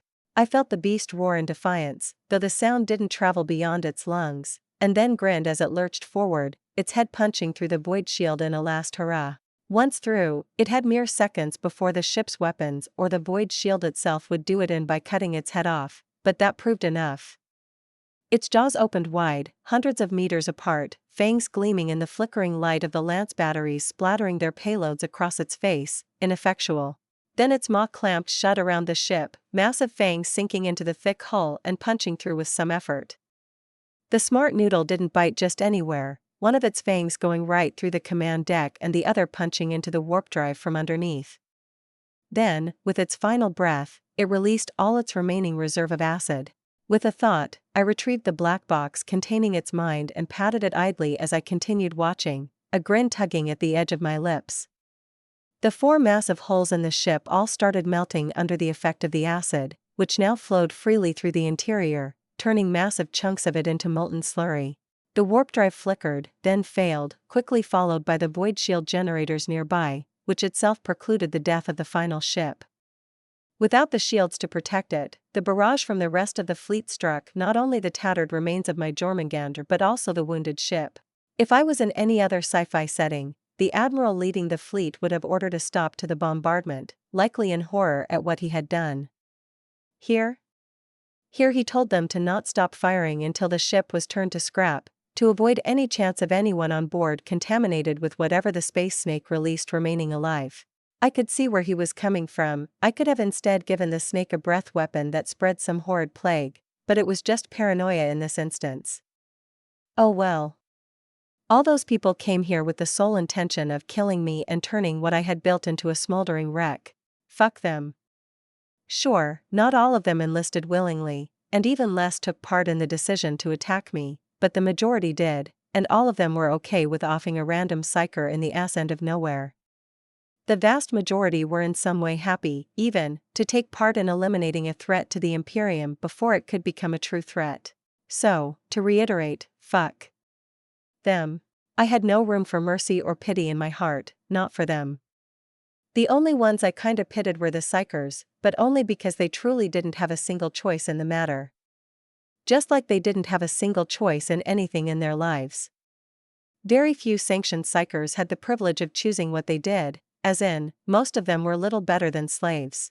Not the kind like Zara and Mara were, abused, broken and exploited until they had nothing left to give, but slaves nonetheless. Navigators were the exception, along with the precious few psychers that lucked out and became inquisitors like Eisenhorn and Ravener. Statement, I am in, Zedev said, straightening his mechanical spine with an air of grumpiness about him, annoyed that I'd taken him away from his lab for so long, aka 30 minutes. Request, return me to my laboratorium, my task here is done. Not interested in watching the fight go down? I asked, waving a hand at the projected illusory screens. Or in the mysterious relics they want to use to kill me? A foolhardy attempt, he said disdainfully. They do not understand what they are up against. I doubt those relics are anything outstanding. They will end up on my desk sooner or later anyway, once you've murdered them all. I shrugged at that while waving my hand superfluously, creating a portal leading back to his precious lab. The Muggos gave a last buzzing goodbye in binary, not even bothering to translate it to Low Gothic before walking through with clanking stomps. If I may? My new blue friend spoke up a few moments later, hesitance audible in his tone. I nodded affably, urging him to continue. What was that creature? It's a him, I said, smirking as I gave him a glance, only now recalling how he had hidden in the corner of the room in silence ever since Zedev had lumbered into the room. Never met a tech priest before? Tech priest? He blinked at me slowly. I did, the engineers of your kind, yes? But they didn't look like that thing. Was there even any flesh left in him, or was it all machine? They never go full machine, I said with some amusement. Tau being horrified at the grim darkness of the rest of the galaxy never gets old. Furthermore, I was feeling pretty miserable about the state of the galaxy myself just minutes ago, and as they say, misery loves company. I think Zedev still has part of his brain left, about 60% of it, I think. Plus, his skin, of course, but even that's just treated skin patched back on top of more cybernetics to make him look vaguely human. It wouldn't do if the normies mistook him for an AI after all. That abbreviation stands for Abominable Intelligence, by the way. That should tell you all you need to know about their design philosophy and beliefs. His look of disbelief and horror was like a balm to my soul, and as he fell silent again to ruminate on my answers, I went back to my task at hand. I had a pair of relics to grab and a few space marines to bully in the name of researching plot armor. In the meantime, I could also work on designing Jormungandr's next iteration. Patting the fist-sized sphere that was its black box, I hummed thoughtfully. If I wanted it to actually last and be viable long-term, I'd have to come up with a way for it to sustain itself indefinitely. Without any prey to feed on anywhere close to its size, it would starve to death in days without me pumping it full of bioenergy every day. A low-power mode would be prudent too, then some way to charge itself. I could probably make it solar-powered by sticking on some solar panels onto its hide. I already had the designs to use for my heat-absorbing pylons and my solar panels orbiting the local star. Those weren't made to handle active combat, but I might be able to figure something out. Maybe a plume around its neck that it could pull under its scales when heading into combat. Food for thought. 217, Astartes, Bahrain. Solomon Tetrarchus stared at the holographic display showing the war happening aboard his ship. His face was set in a grim line, and he waved a hand to make the 3D floating replica of the labyrinthine interior of his ship zoom in on the section around the final boarding pod. Just minutes ago, the call came in alerting them that the watch captain, the Emperor's foremost angel of death in the entire fleet, was fucking dead. Worse, the damned abomination in the shape of an orc that did him in just got back up and laughed. How did they know that? Well, the accursed greenskin started up to one of the dead Imperial Guard trooper corpses and grabbed a communicator to announce it to everyone who would listen. It even sent pict records. Pictures. Only a quick infusion of light emotional dampeners directly into his bloodstream managed to keep Solomon from popping a blood vessel in his rage. In his fury, he'd almost ordered other ships to fire a pinpoint barrage onto his ship to blow the cancer that was this oversized orc and its boarding pod. A boarding pod, which had a portal inside of it, a portal of all things. How? Were portals not the epitome of archaeotech? Only the Necron Dalman gates could replicate the feat these green mongrels managed, and those were the size of buildings for the Emperor's sake. It didn't make any blasted sense at all. Ever so helpfully, the machine spirit provided a real-time image of the hangar bay that the fight took place in, and Solomon had to focus with his entire being on not blowing his fuse as he saw the overgrown orc sitting on the piled-up corpses of the Deathwatch kill team sent after it like it was a fucking throne. The image zoomed in, showing the orc laughing as it juggled 3 Astartes helmets. Solomon squinted, then his face twitched as he saw that the heads were still inside the helmets. He took a deep breath, held it in, let his emotional regulator implant work its wonders, then let it out in a huff. That implant was dangerous and could cause permanent emotional degradation and even psychopathy if overused, which was more of a feature than a bug since the Officio Assassinorum primarily used it, but he couldn't allow his emotions to rule him now. Furthermore, the future wouldn't matter if he died here. Then there was the matter of the gigantic void serpent, as the officers took to referring to it, which damn near gobbled up one of his largest ships. It got blasted to hell for it by the rest of the fleet, but the damage was done. The first lost ship was on the side of the Imperium. Bad luck, and worse for morale. At least destroying the abomination somewhat salvaged the latter, though whatever little it helped the advancing horde of greenskins in the lower decks of the ships crippled it soon after. This couldn't go on like this. He had been hoping that the Astartes would pull through and save the day like they always did, but it seemed like he would be forced to make some choices. There would be no such thing as a Pyrrhic victory, not today, just victory. Seal off the lower decks, Solomon ordered, his voice steely and face set in a grim line. Any opening to the decks below the -5th, I want sealed airtight, and send orders to the troopers in the engineering sections around the generators to do the same. They are to hold out for as long as they can. Understood, my lord/sir, echoed in a dozen different voices as the men and women under his direct command got to work. Then, one after the other, the officers commanding the disparate groups of Navy personnel and Imperial Guard troopers came in affirmative. They have 20 minutes, Solomon said, scowling as he stared at the holographic display of his ship. 20 minutes to get up here or to head for one of the generators. While they are at it, send orders for the engineers to prepare our viral payloads. We will unleash hell on our greenskin infestation. Circulate that order for the rest of the fleet. They are to replicate it on their own ships when the captain thinks the orcs are about to cripple their ship's ability to fight efficiently. The machine spirits and the targeting algorithms can handle operating the weapons, even if at a reduced efficiency. But sir, if we do that, thousands of our support personnel on the lower decks will die, one of the officers spoke up hesitantly, gulping as Solomon's uncompromising stare bore into his face. And our stores of provisions would also be destroyed. We dash. Wouldn't be able to make it back to Imperial space before we all starve to death? Solomon finished for him with a raised eyebrow and a disdainful scowl. In case any of you dimwits missed it, all of our navigators are dead. Our best case scenario is decimating the enemy fleet, and finding a planet in the system that can sustain us until someone sends a survey ship after us to see where an entire fleet disappeared to. Alas, that's but a dream, and we are all very likely to be meeting the Emperor today in person.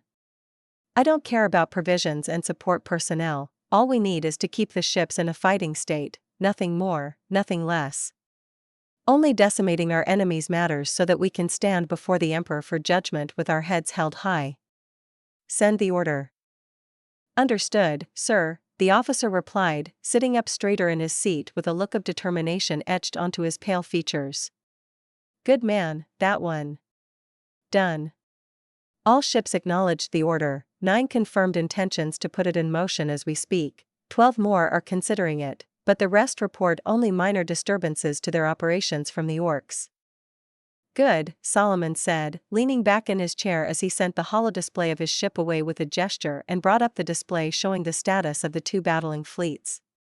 In short, aside from that gigantic serpent, it was a slugfest.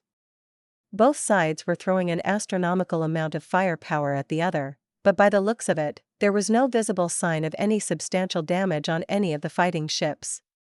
The void shields ate up the incoming bioplasma and organic projectiles, while the bioship's hard carapace, energy field, and anti-missile beams took care of whatever the Imperial fleet threw at them.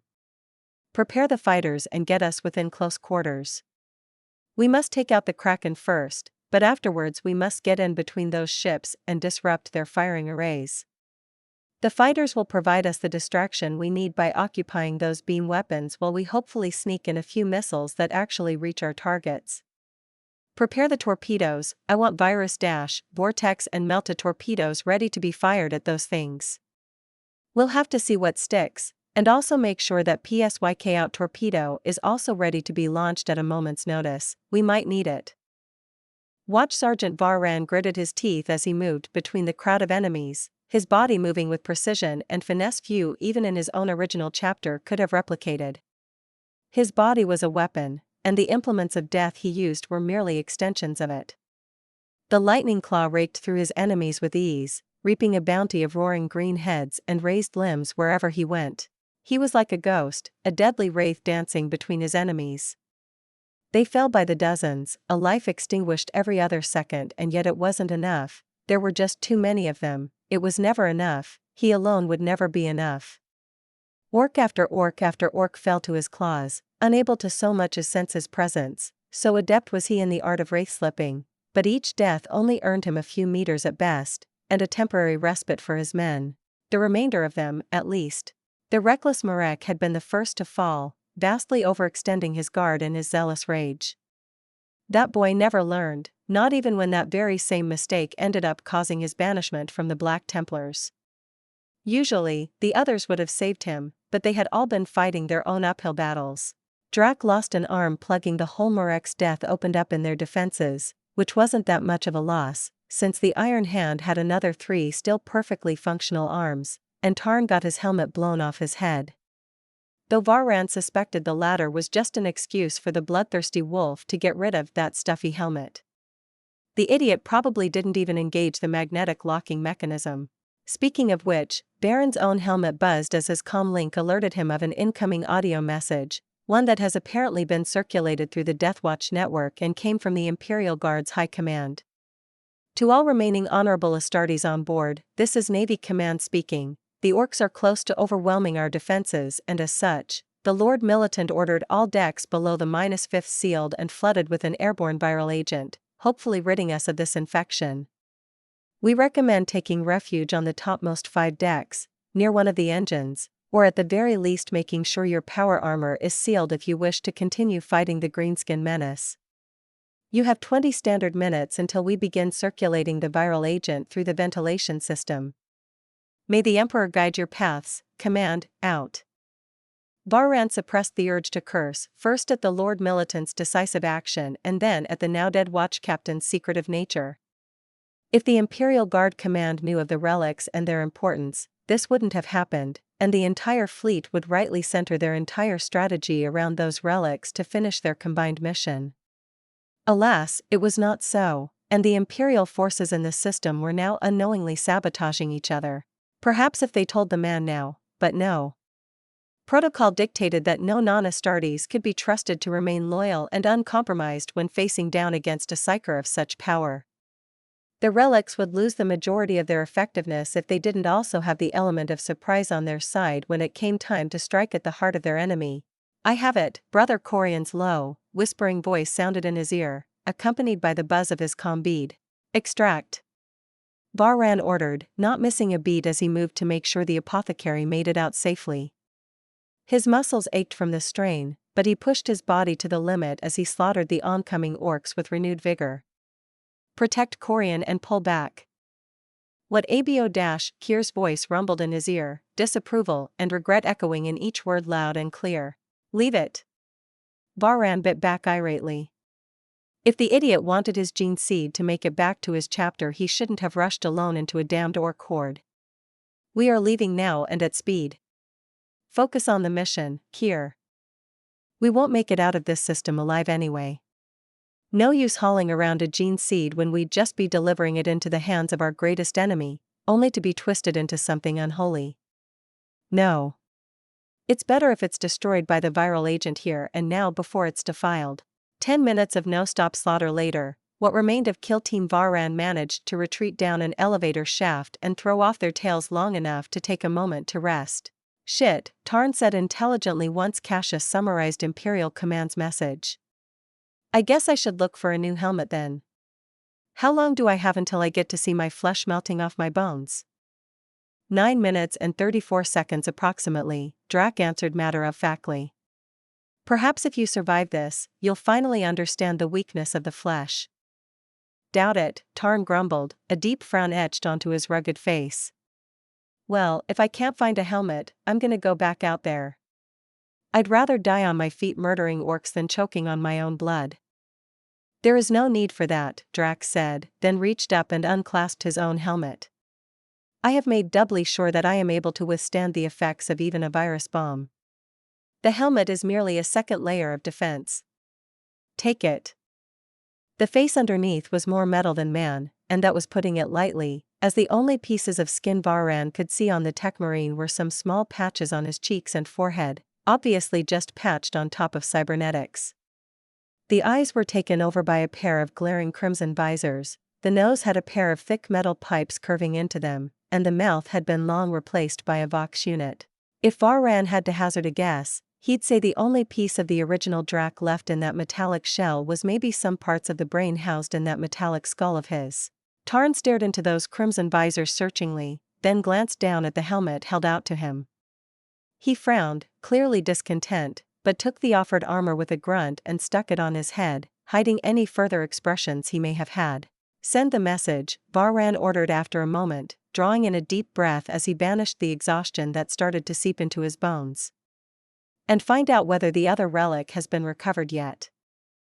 Saying so, he carefully picked up the intricately engraved metal box from the floor and stared at it. This was the key to their success, and an ancient relic scavenged from a decimated Eldar craft world. The others didn't know it, but the box contained a set of 6 arcane amulets which would link their wearers' souls into one intricate tapestry, and then allow them to do some interesting things. Like latching onto any type of teleportation nearby and following it to the destination, with nearby being a rather loose term meaning roughly within an AU. The set of 6 would not be enough with the 6 remaining squad members, since one of the amulets would have to go to the Null Drac carried around on his back in a metal coffin if they wanted to maximize their effectiveness. They would have to leave someone behind, or send another squad, though Varan didn't know if any of the other elite veteran kill teams still lived aside from his own. Aside from the now-dead Marek, who had been a newcomer, the rest of Kill Team Varan had been through a lot of missions together over the centuries. With the help of a pariah to negate the powers of a psyker, he doubted any psyker in the galaxy would feel confident going up against his squad.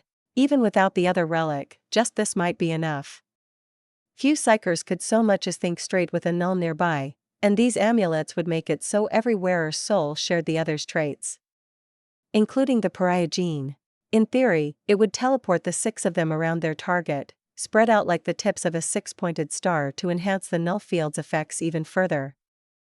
Hexagrammatic symbology tended to be most effective against psykers, after all. The downside was that, of course, once worn, it cannot be taken off, and the amulets had been made with Eldar souls in mind.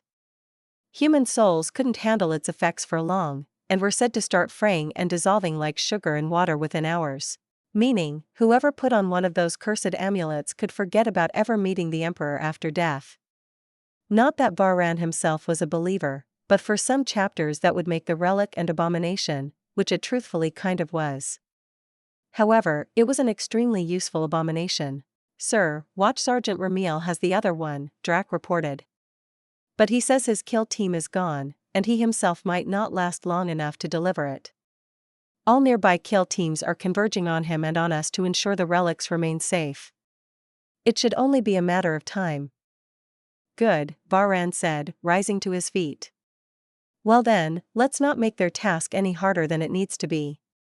Let's get going. 218, First contact with the enemy. Space Marine mines were tough cookies, I found. Some I could crack open and fish around for information in, while others sorta imploded when I pushed too quick or too hard. And being inside a mine while it collapsed around you, on top of you? That was not a fun experience, let me tell you. It was distinctly uncomfortable, like being stuck in a sandstorm where particles of sand kept flying into your eyes and ears. I suspected a lesser telepath would have had their minds crushed had they not been quick enough to vacate the mind in question, but my own mind wasn't so weak as to break from just that. Though it was a good thing to learn in a reasonably safe environment. I would not be going mind diving into the mind of anyone I suspected to be on anywhere near an even playing field with me in mental warfare. I had some experience from our little games with Zedev, then some further from lessons under Val, but I was by no means an expert telepath.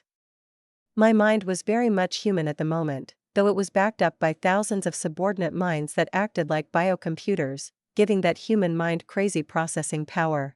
That is to say, my primary strength in mental warfare came from the fact that my mind was saturated with soul energy to such a level that it was nearly impossible to damage. For anything short of a greater demon, by my estimation. It also helped that my thoughts were fast as hell, and as such, I could send out telepathic probes and attacks faster than even Astartes could think. Then, of course, there was the fact that I could brute force it all most of the time, batter my way through mental defenses standing in my way with little effort. Though that tended to damage whatever I was trying to find inside. Case in point, I only got fragments of information, little tiny nuggets of knowledge so far from all the Astartes minds I plundered. I did feel a bit bad about doing it, which I wrote down as a noticeable improvement for my ability to empathize with people I didn't care about, by the way, but not all that bad. Astartes were brainwashed, one and all, and these Deathwatch Marines, in specific, all knew what they were up against, and still gleefully went along with it.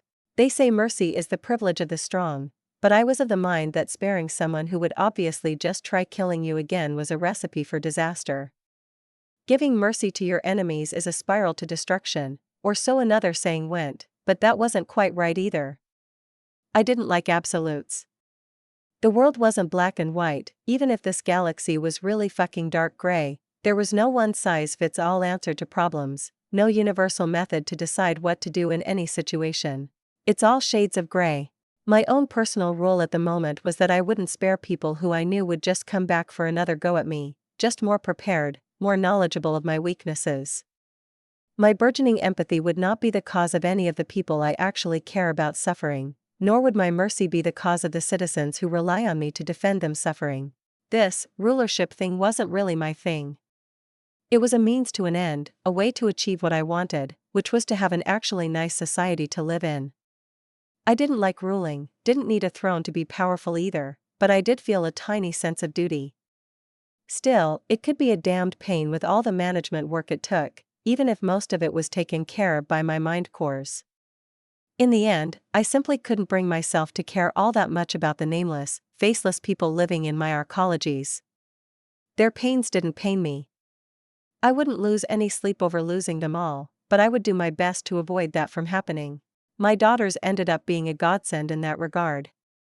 I might not have cared about the people, but they did, and I suddenly did care when one of them came to one of my drones, teary-eyed, about some problem. All of a sudden, fixing the fountain in one of the arcologies shot up to near the top of my to-do list. Why? Because some little kid came crying about being unable to play in the fountain to one of my daughters, who then came complaining about it to me. I shook my head, banishing that line of thought for later and refocused. I still had my new Tau, consultant? Assistant? Pet? In the room, but he occupied himself with going over the Hitchhiker's Guide to the Galaxy I'd given him. It was the same information document I'd given to the mayors of the arcologies, by the way, not the sci-fi book written ages past. Alas, nobody besides me would get that reference, which was kinda sad. Well, I suppose Sammy might. It might be worth giving Celine a copy of my Earth memories too, just so she'd get my references and jokes too. I am getting distracted again. Focus. You have important stuff to do, Echidna. Battles to win, brains to eat. Speaking of eating brains, I unfortunately found out that using my Lictor brain-eating tendrils enhanced by the Space Marine Homophagia, also more commonly called the Remembrancer, which allows Space Marines to learn by eating, was the most effective way of harvesting the most amount of useful information out of uncooperative Space Marines. Especially dead ones. I could get much more useful stuff out of alive ones if I took my time and was careful enough, but that took time and effort in abundance. Neither of which I had all that much of at the moment. Also, I already knew everything the run-of-the-mill Astartes knew, and only had the higher-ranking Deathwatch member remaining, all of whom all tended to stubbornly get themselves killed instead of grievously injured and left behind by their fellows. I could have just grabbed some of them, but I didn't want to give away the game yet, or compromise my little plot armor experiment. The latter of which was inconclusive as of right now. Nothing was apparent yet, but it might just be a matter of looking at the numbers. I had been kinda expecting something extreme, like one Marine rising above the rest in some utterly ridiculous way, but in all likelihood, the answer to my question would lie in statistics instead.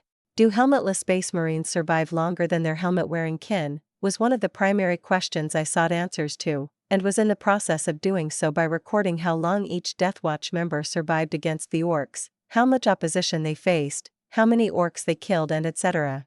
Back to eating brains, though, and through that, finally getting a proper lay of the land, so to speak. I wasn't interested in the various chapter secrets or other such things, though I happily noted down each interesting relic I saw in a memory fragment. No, I was interested in what the Deathwatch knew of the Jericho Reach, and they knew a lot, the paranoid assholes that they were. I knew Watch Fortress locations, dangerous Chaos worlds, where ancient relics too dangerous to be collected were located, which section of the sector was ruled by Chaos Lords, what sections were taken over by Tyranids, orcs, or other xeno-empires. Secret by secret, the interstellar map of the sector started clearing up in my mind. Borders cleared up, front lines grew crisper, and I had a reasonably firm understanding of where the main dangers lay in my galactic neighborhood. Useful stuff. I also collected a bunch of power armor, power weapons, and other Imperial weapons from the Fallen for later study. They were not a priority though, as I could replicate most of their effects through eldritch flesh weaving. Regular technology was more of a curiosity, and a way to get suboptimal weapons without depleting my bioenergy reserves. Though I was curious about how the molecular disruption fields of power weapons worked, or how exactly the ceramite the Astartes-grade power armor was made from was, well, made. That said, I did focus on grabbing all the planet-killer-grade torpedoes they had, like virus bombs and cyclonic torpedoes, so that even if they managed to knock me out for a while, they wouldn't have an easy way to ruin my new citizens' lives. Anyway, I was just about to teleport the good departed watch captain's corpse over to myself from under Throg's fat bum for a bit of brain nibbling when it happened. It was a peculiar sensation, feeling something latch onto my teleport, latching onto my psychic weave like an emotionally starved koala and refusing to let go, sinking its insidious claws deep into the weave. My mind kicked into overdrive instantly, a safety mechanism I implemented long ago to deal with ambushes, and my thought processing sped up to the point where I felt the world crawl to a sudden stop around me. All non-essential mind cores got reabsorbed into my primary thought stream, and I could feel my mind swell with power and potential. Bioenergy and soul energy flooded my body and my mind in tandem, making me feel reasonably secure, which in return let me finally think of a solution. In reality, not even a nanosecond has elapsed, but I have already come up with a reasonably good way out of this situation, one which negates the majority of the risk. The teleport wasn't instantaneous, and it was still in transit, so to say, so it wasn't impossible to reroute it. Or as it was, extend the jump and redirect it to somewhere far away from me. All that remained to decide was whether I wanted to throw whatever this was into the nearest star and wipe my hands of it, or reroute my uninvited guests to somewhere else to deal with, and hopefully snatch whatever artifact allowed them to accomplish this from their soon-to-be cold, dead hands. Safe option, or the greedy option? Oh, what the hell, I knew the answer already.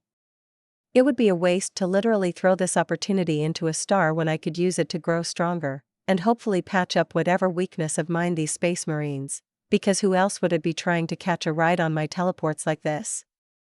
Hope to exploit. Better them than a dedicated custode strike team doing the same. Plus, artifacts. I needed to know how they were doing this teleport freeriding and, hopefully, learn how to make my teleports immune to it and other similar ways of attack.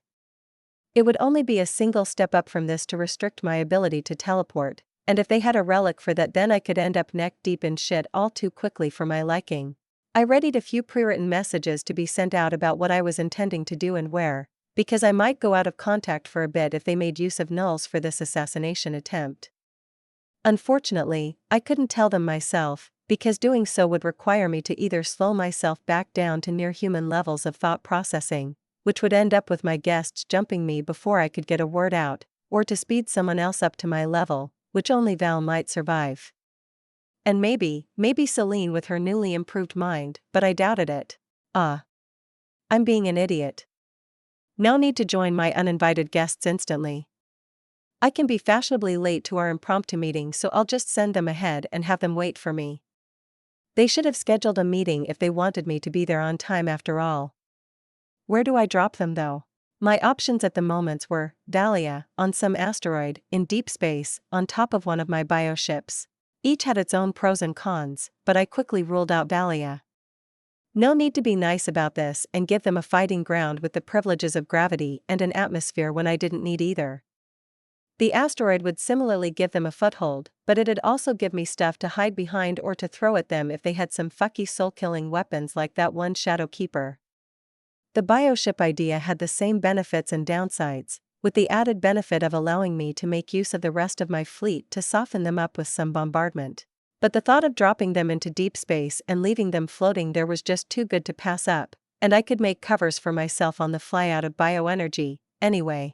With my decision made, I slowed my perception of time back down to near human levels and felt the teleport go through, and then rip my psychic weave apart on the other end. That was a powerful null field they got there, and it was a miracle they even managed to latch onto the teleport instead of outright disrupting it. The powers of a blank should have disrupted any psychic power near it, and for something psychic to affect the blank themselves? That was nearly unthinkable. Only the Emperor managed that, like ever, as far as I knew. Curious and worth investigating, but not yet.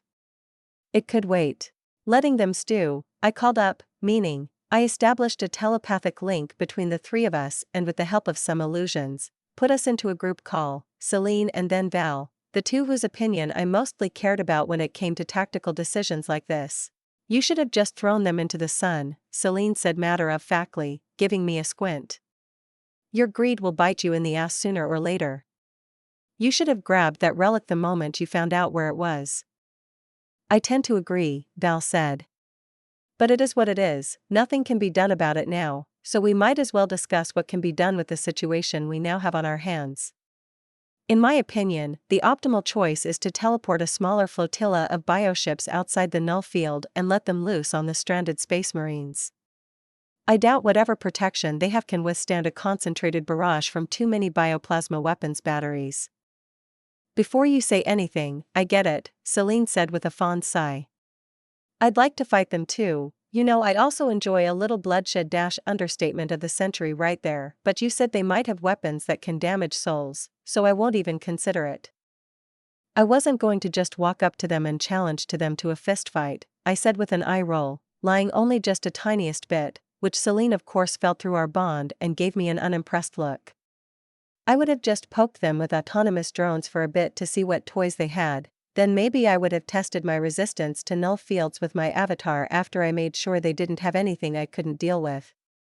Blowing them to smithereens from a light year away would be so boring.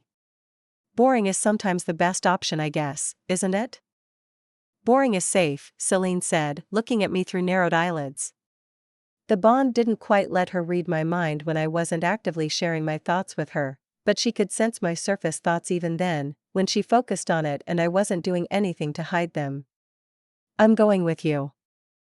Why? I asked, raising an eyebrow at the illusory hologram of my girlfriend. Didn't you just say you wouldn't even consider fighting them? And I won't, she said. You'll just plop me down on the command deck of a bioship and I'll make sure we turn those marines into space dust from a safe distance. I'd also like to come along, if possible, Valineth added after a moment. If that null field is truly as powerful as you suspect, I'd like to test my own strength against its effects. However, I'll stay out of your way as that field will likely negate my usefulness. Fine, I said, giving Celine a half-hearted glare at the extremely pleased smirk that crept onto her lips. Which is how the three of us ended up on the command deck of a newly made bioship, a massive one I had covered in all the protections I could, sparing no expense. I'd just reabsorb it in the end to recover nearly the entirety of the bioenergy spent making it once we were done here, anyway.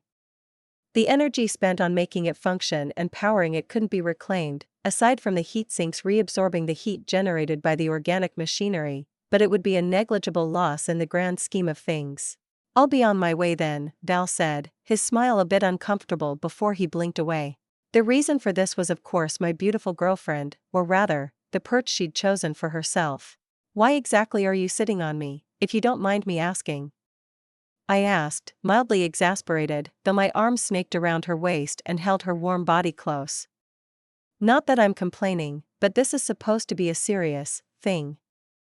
So that you don't get any stupid ideas, Celine said smugly, and I had to resist the urge to wipe that smirk off her face by pinching her side. We will both stay here in this nice seat while the ships wipe those Marines from the face of the galaxy. Will you at least allow me to try and get my hands on their relics, Princess? I asked, whispering into her ear, which sent a shiver down her spine and earned me a half-hearted glare.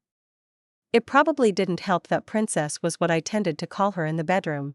I'll allow it, Celine said in a haughty, theatrically dramatic tone, which she finished off with a haughty huff.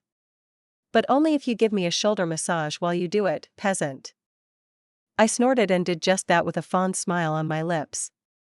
As my fingers got started on working the knots out of Celine's shoulders, rewarding me with pleased noises from the girl sitting in my lap, I wondered what faces the Space Marines would make if they knew this was what I was doing while preparing to fight them to the death.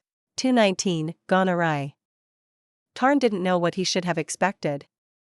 He had lived for a long time, been in more battles than he knew numbers to count them with, and he was quite proud of the fact that very few things could stun him. He had had a lictor jump him while he was taking a dump, had seen horrors few could even imagine and met both without blinking, merely roaring as he grabbed his axe and jumped into battle. He didn't know where he should have expected to end up.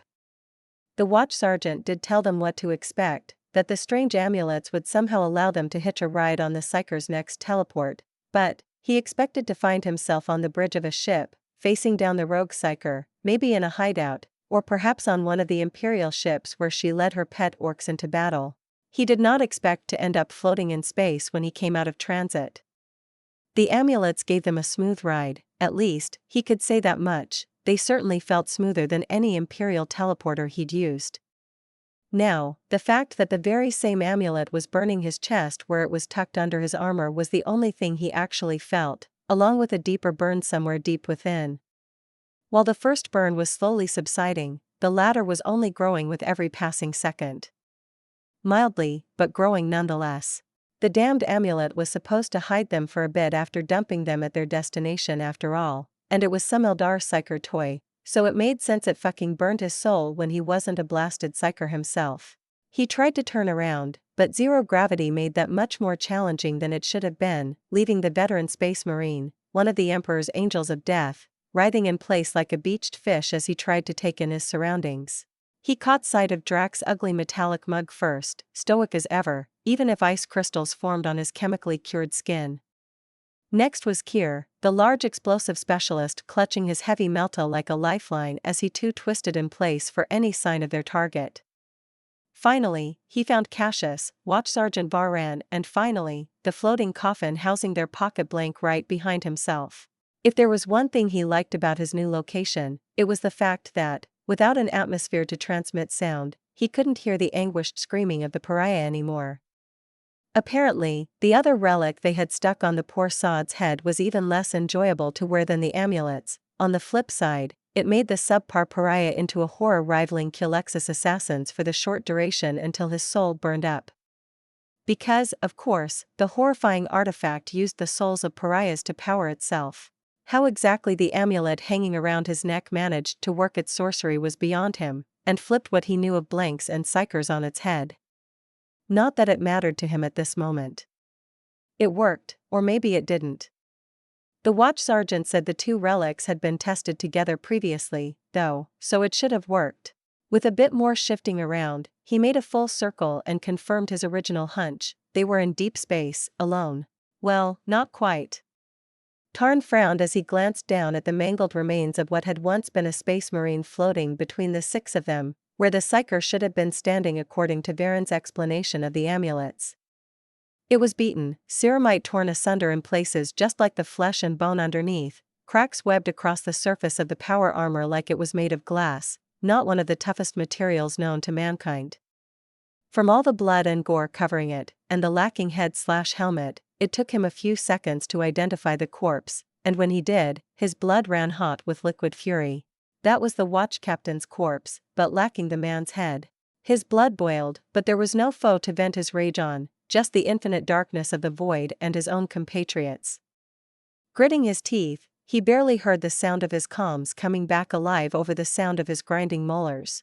Status report, Varran barked over the comm. Is everyone in one piece? A round of yeses sounded out, 4 voices speaking up all at once. What the fuck happened? Tarn growled, pointing at the mangled corpse of their commander with a thumb over his shoulder. That's not our psyker, unless she likes to dress up as the brutalized corpse of the watch captain. The amulet should have let us latch onto the Seeker's teleport, Varran said thoughtfully, like it was an interesting puzzle he needed to work out. Tarn found it ever so slightly irritating. It seems she was teleporting not herself, but the corpse, and that either she intended to deposit it here or she somehow felt our intrusion, which caused her to change the destination on the fly. The latter assumes she can teleport not only herself, but objects and other people too, and that she can react faster than it took for the teleport to go through, which was 1/20th of a second. It would also imply that she can extract objects from beyond void shields and teleport them to herself, or to wherever she feels like. We might have underestimated her capabilities. You think? Tarn asked, the words coming out before he could bite his tongue and stifle the urge. He grimaced under his helmet as the physical weight of Watch Sergeant Barron's murderous glare bore into him. Apologies, Sergeant. But it seems like we are thoroughly fucked. If she didn't know about our attempt on her life before, she sure does now. The lack of gravity will be highly detrimental to our combat capabilities, Drac added after a moment in his monotone, artificial voice. There is that too, Tarn said, snorting wryly. At least she didn't throw us into a star. Do you think we managed to surprise her enough so that she threw us in a random direction? It's possible, Cassius said gruffly. But I wouldn't be so optimistic, it breeds overconfidence and mistakes. We should assume the worst. That she chose this place, which means this is her preferred battleground, the place where she'd have the most advantages over us, which makes sense, considering she has a fleet and we are floating in space without any real way of moving around. The pariah might just be the only thing that kept us alive, Varran said after a moment. It's supposed to have the same effects as a Culexus assassin on psychers. It would make sense if it spooked her. Still, I agree with Cassius, we should assume she knows where we are and that she wants us here. Any ideas? The nearest celestial object is a group of asteroids more than 600,000 kilometers away, Drac answered. Our supplies of oxygen will run out before reaching that, even if we manage to achieve a velocity comparable to smaller void ships. The minute of silence that followed that pronouncement, deathly, eerie silence that was only possible in a void where only the slight scraping noises of his clothes and the slight whirling of his armor's servos reached Tarn's ears. They had been dumped here like garbage, and despite all their powers, preparation, training, and specifically chosen priceless artifacts, they could do nothing. The enemy had already won, all the rogue psyker had to do now was wait for them to suffocate and die. A sense of defeat and resignation crept into Tarn's soul. He was a son of Russ, the great wolf, and he would be dying of suffocation, without the enemy responsible for his downfall even bothering to show her face. He'd been thrown away like a piece of garbage and forgotten about. It was absolutely shameful and utterly humiliating. It should have infuriated him, and it did for a bit, but there was nothing screaming into the void, quite literally in his case, that would achieve. Contact, multiple unidentified signatures detected. Drac's voice brought him back to the present, and while a younger Marine might have been startled or confused for a moment, Tarn instantly went into combat readiness as his narrowed eyes scanned the void around him. Sending sensor readings. His helmet pinged, and a set of 12 blurry red marks appeared on the spherical holographic depiction of his surroundings. His eyes narrowed further as he followed the indicators, and only when he was sure he was staring in the right direction did he catch sight of a hint of something being there. It was just a shimmer of light, a dark glint in the infinite darkness of space, barely noticeable to even his superhuman eyesight. What are they? Watch Sergeant Varran asked, his voice lacking his usual stoic professionalism. Unidentified, Drac repeated, his static voice sounding even drier than usual. They are only visible on the visible light spectrum. No thermal or other electromagnetic signatures can be detected. That was worrying. Drac had his chassis outfitted with a suite of sensors that damn near rivaled some void ships in their capabilities, especially out here in the void of space where there was little to no interference. Are they allowing us to see them, then? Cassius asked in a grim voice, sounding quite perturbed, and Tarn couldn't help but share those emotions. Likely, Drax said. If these are creations of the rogue biomancer, certainly. Her creatures have been shown capable of using near-perfect optical camouflage. So she threw us into the way of some migrating flock of interstellar beasts? Tarn asked, trying to track as many of the creatures with his naked eyes as he could. They could move through the void with the ease of fish swimming through water, while he floated there like a buoy. They had the advantage, but he was an Astartes. He wouldn't fall to mere beasts even when out of his element. Or it's a test, Varan said. A probing attack to get our measure. I'd say we hold back and hold our strengths close to our chest, but I don't think it'll be viable with how disadvantaged we are. Our only hope would be a surprise attack when our mark shows her face though. The crimson dots representing the approaching enemies pulsed and wavered, their outlines impossible to decipher. Sometimes, they even lengthened into ellipsoids, or jumped back and forth along a linear vector as if the sensors couldn't tell how far away they were, only that they were in a specific direction. Something was messing with the sensor's depth perception, no doubt.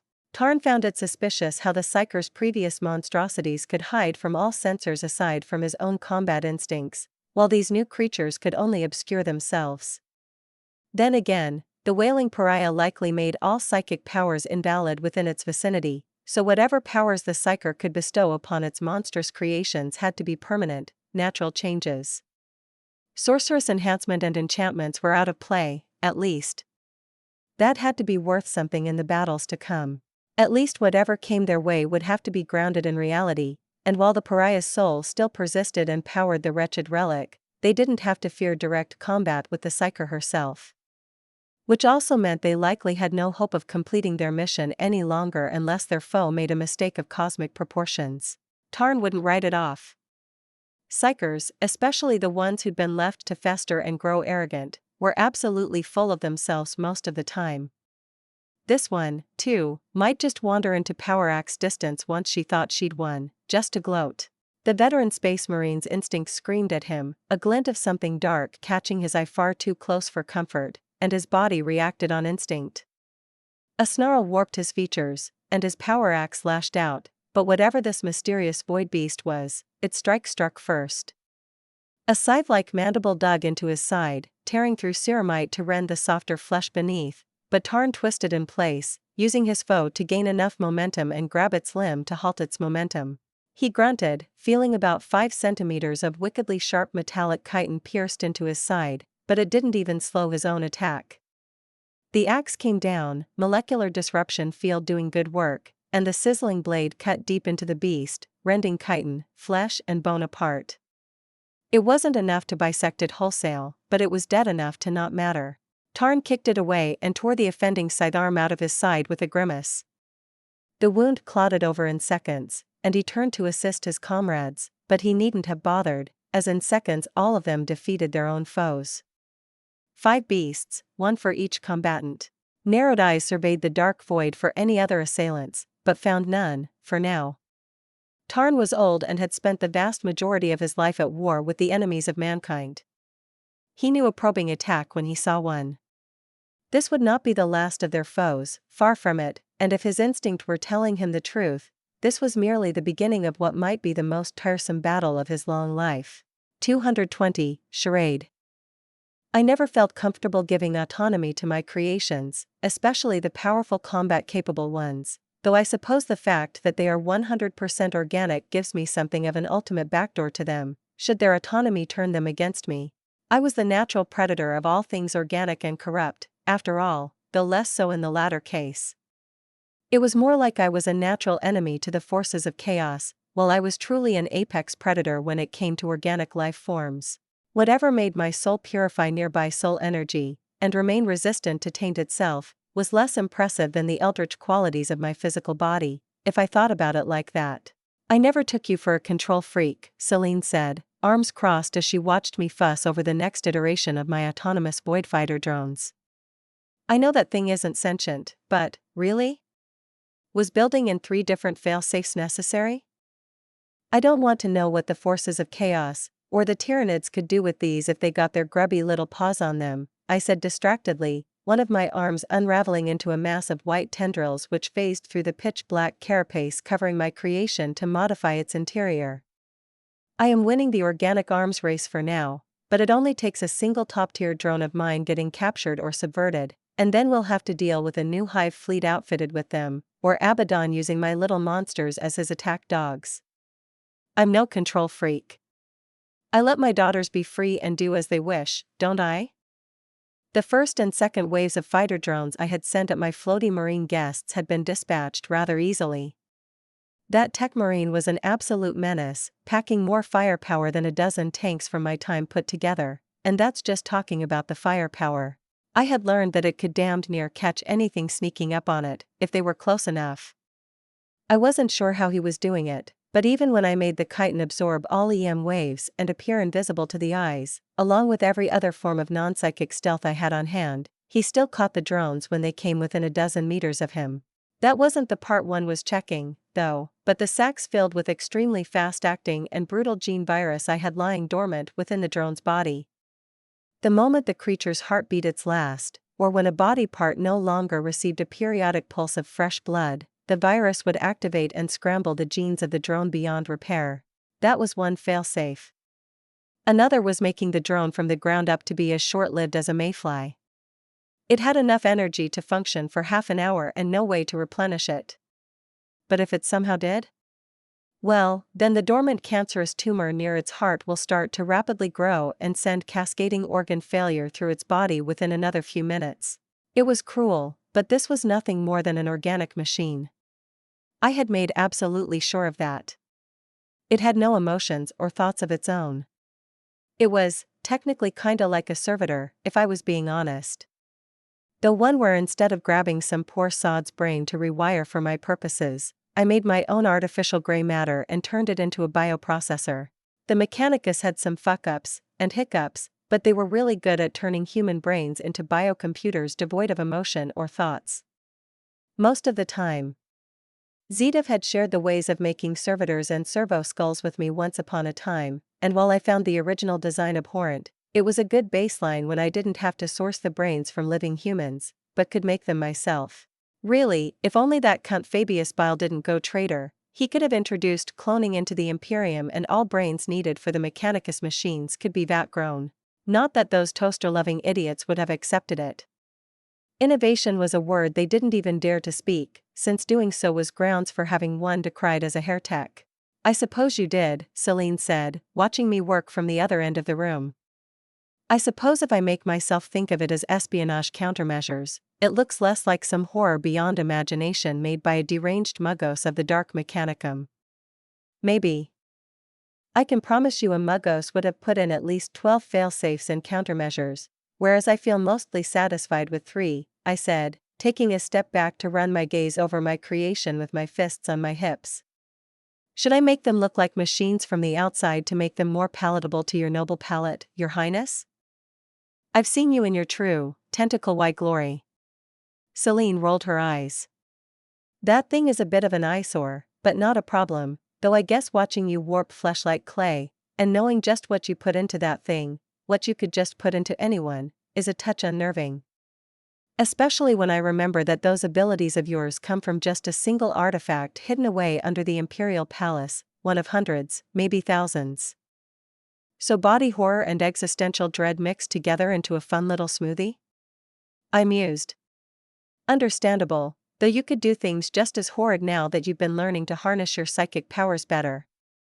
Are you just playing devil's advocate for the fun of it?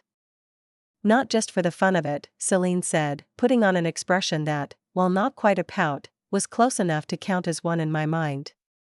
Some of your harebrained ideas could benefit greatly from some refinement. I'm just acting as a whetstone for those ideas of yours. In this case, do you really need all those fail-safes when fighting in the void of space, away from all those who could grow stronger from getting their hands on your creations? Do those fail-safes not limit the power and effectiveness of your drones beyond what's reasonable? Maybe? I hummed thoughtfully, taking a step back and letting my aura suffuse my newest drone as I thought Celine's words through. My goal was not merely to kill those space marines, but to get their artifacts without damaging them for further study. And while I'm at it, I decided to also hone my drone blueprints and make a prototype void fighter that I could later use in space battles to counter enemy fighters. I could have just taken the Tyranid swarm's equivalents of such things and gone with that, but I wanted quality over quantity, even if that very choice was one of the reasons why I worried so much about my enemies getting their hands on my creations. The easiest solution would be to go with the Tyranid mentality of quantity having a quality of its own, and mixing it with swarm tactics. But that would mean giving up on using my greatest advantage to the limit. It was quite the conundrum, a balancing act. Better safe than sorry, I said decisively, and Celine just shrugged and smiled at me. I gave her an appreciative smile of my own in return. Returning my eyes to my creation, I hummed as I took a step back and examined the finished prototype. It had a sleek design covered in curving, pitch-black carapace. It had a long torso ending in a scorpion-like tail instead of legs, a pair of lanky arms each outfitted with wicked scythes and a head shaped like a dome, filled with more sensory organs than any natural creature I've met till now. Inside, it had a neural network purpose-made for quick reaction time and a neural node fit for making complex maneuvers in 3 dimensions. The first 2 versions missed any form of ranged weaponry, but these had the ability to launch spikes with monomolecular edges from the tips of their tail. With bioenergy, they could regenerate ammunition fast enough to fire 5 spikes per second, though doing so would cost them 10 seconds of their lifetime. Of course, they also had all the first and second iteration stealth capabilities, so the lack of any more heavy-duty artillery on them was on purpose, and not a mistake. These things were supposed to soften up their targets from beneath the shroud of stealth, then tear them apart up close and personal.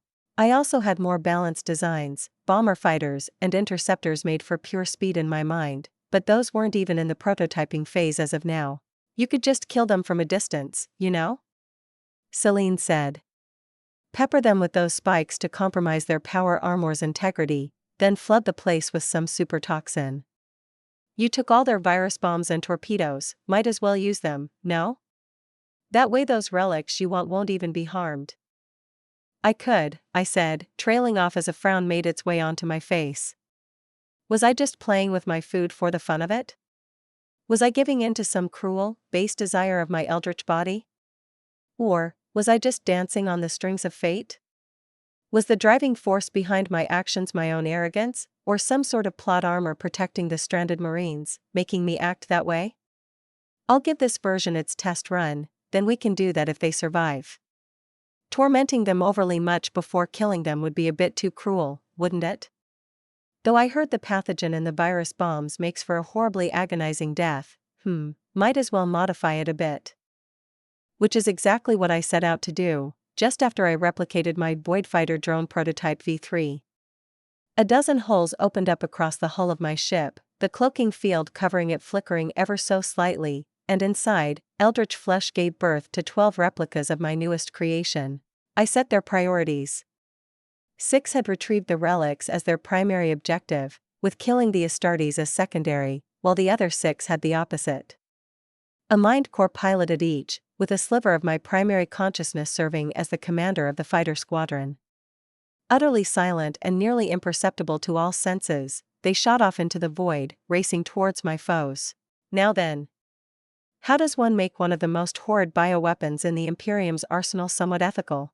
My answer was to add in an extra effect, to weave a neurotoxin with analgesic properties, as in, pain-numbing, a type of a neurotoxin that interferes with the pain receptors of the body, into the base pathogen. In addition, I might as well make those afflicted pass out first so they don't even have to see their bodies dissolve, which can be done with adding what was basically extremely potent tranquilizer into the mix. Of course, I had to make all that able to affect Space Marines, or it wouldn't be worth anything. If their superhuman immune system fought off the tranquilizer and the numbing toxin, then all that was left was the basic virus, and yes, it deserved the capital V with how damned nasty and potent it was. This was the thing that decimated the 3 loyalist legions on the planet of Istvan III, the weapon of mass destruction that was the opening salvo of the Horus heresy 11,000 years ago. The losses incurred there would cripple those 3 legions for the rest of the heresy. And I was using that same thing to make doubly sure a handful of pesky space marines died. Hopefully, they would be killed so quickly they wouldn't even have time to destroy their artifacts out of spite. A sliver of my mind directed the drones, all of them crossing the boundary of the null field more than 1,000 kilometers away from the pariah locked in its metallic coffin. My telepathic link held for a while more, holding strong as the nullifying power of the pariah grew in power exponentially as the distance between it and the drones continued to shrink. Halfway to their destination, my telepathic link was overpowered and snapped all at once, leaving me only with the rudimentary organic communication system I'd managed to scrape together. It was an organic replica of Imperial communication technology, making use of tight beams of nearly imperceptible lasers going between the drones and my cloaked flagship. It was slow, to me at least. The tight beam had to send the incoming sensory information back to the ship, then my responses to them back to the drones, so I left the autonomous artificial brains and their imprinted combat algorithms in charge of controlling the drones. I merely received the sensory input of the drones while they did their work. It was time I was done with this charade. First, these space marines, then the invading fleet, currently occupied by my own fleet and the orcs making a mess of their ships' interiors.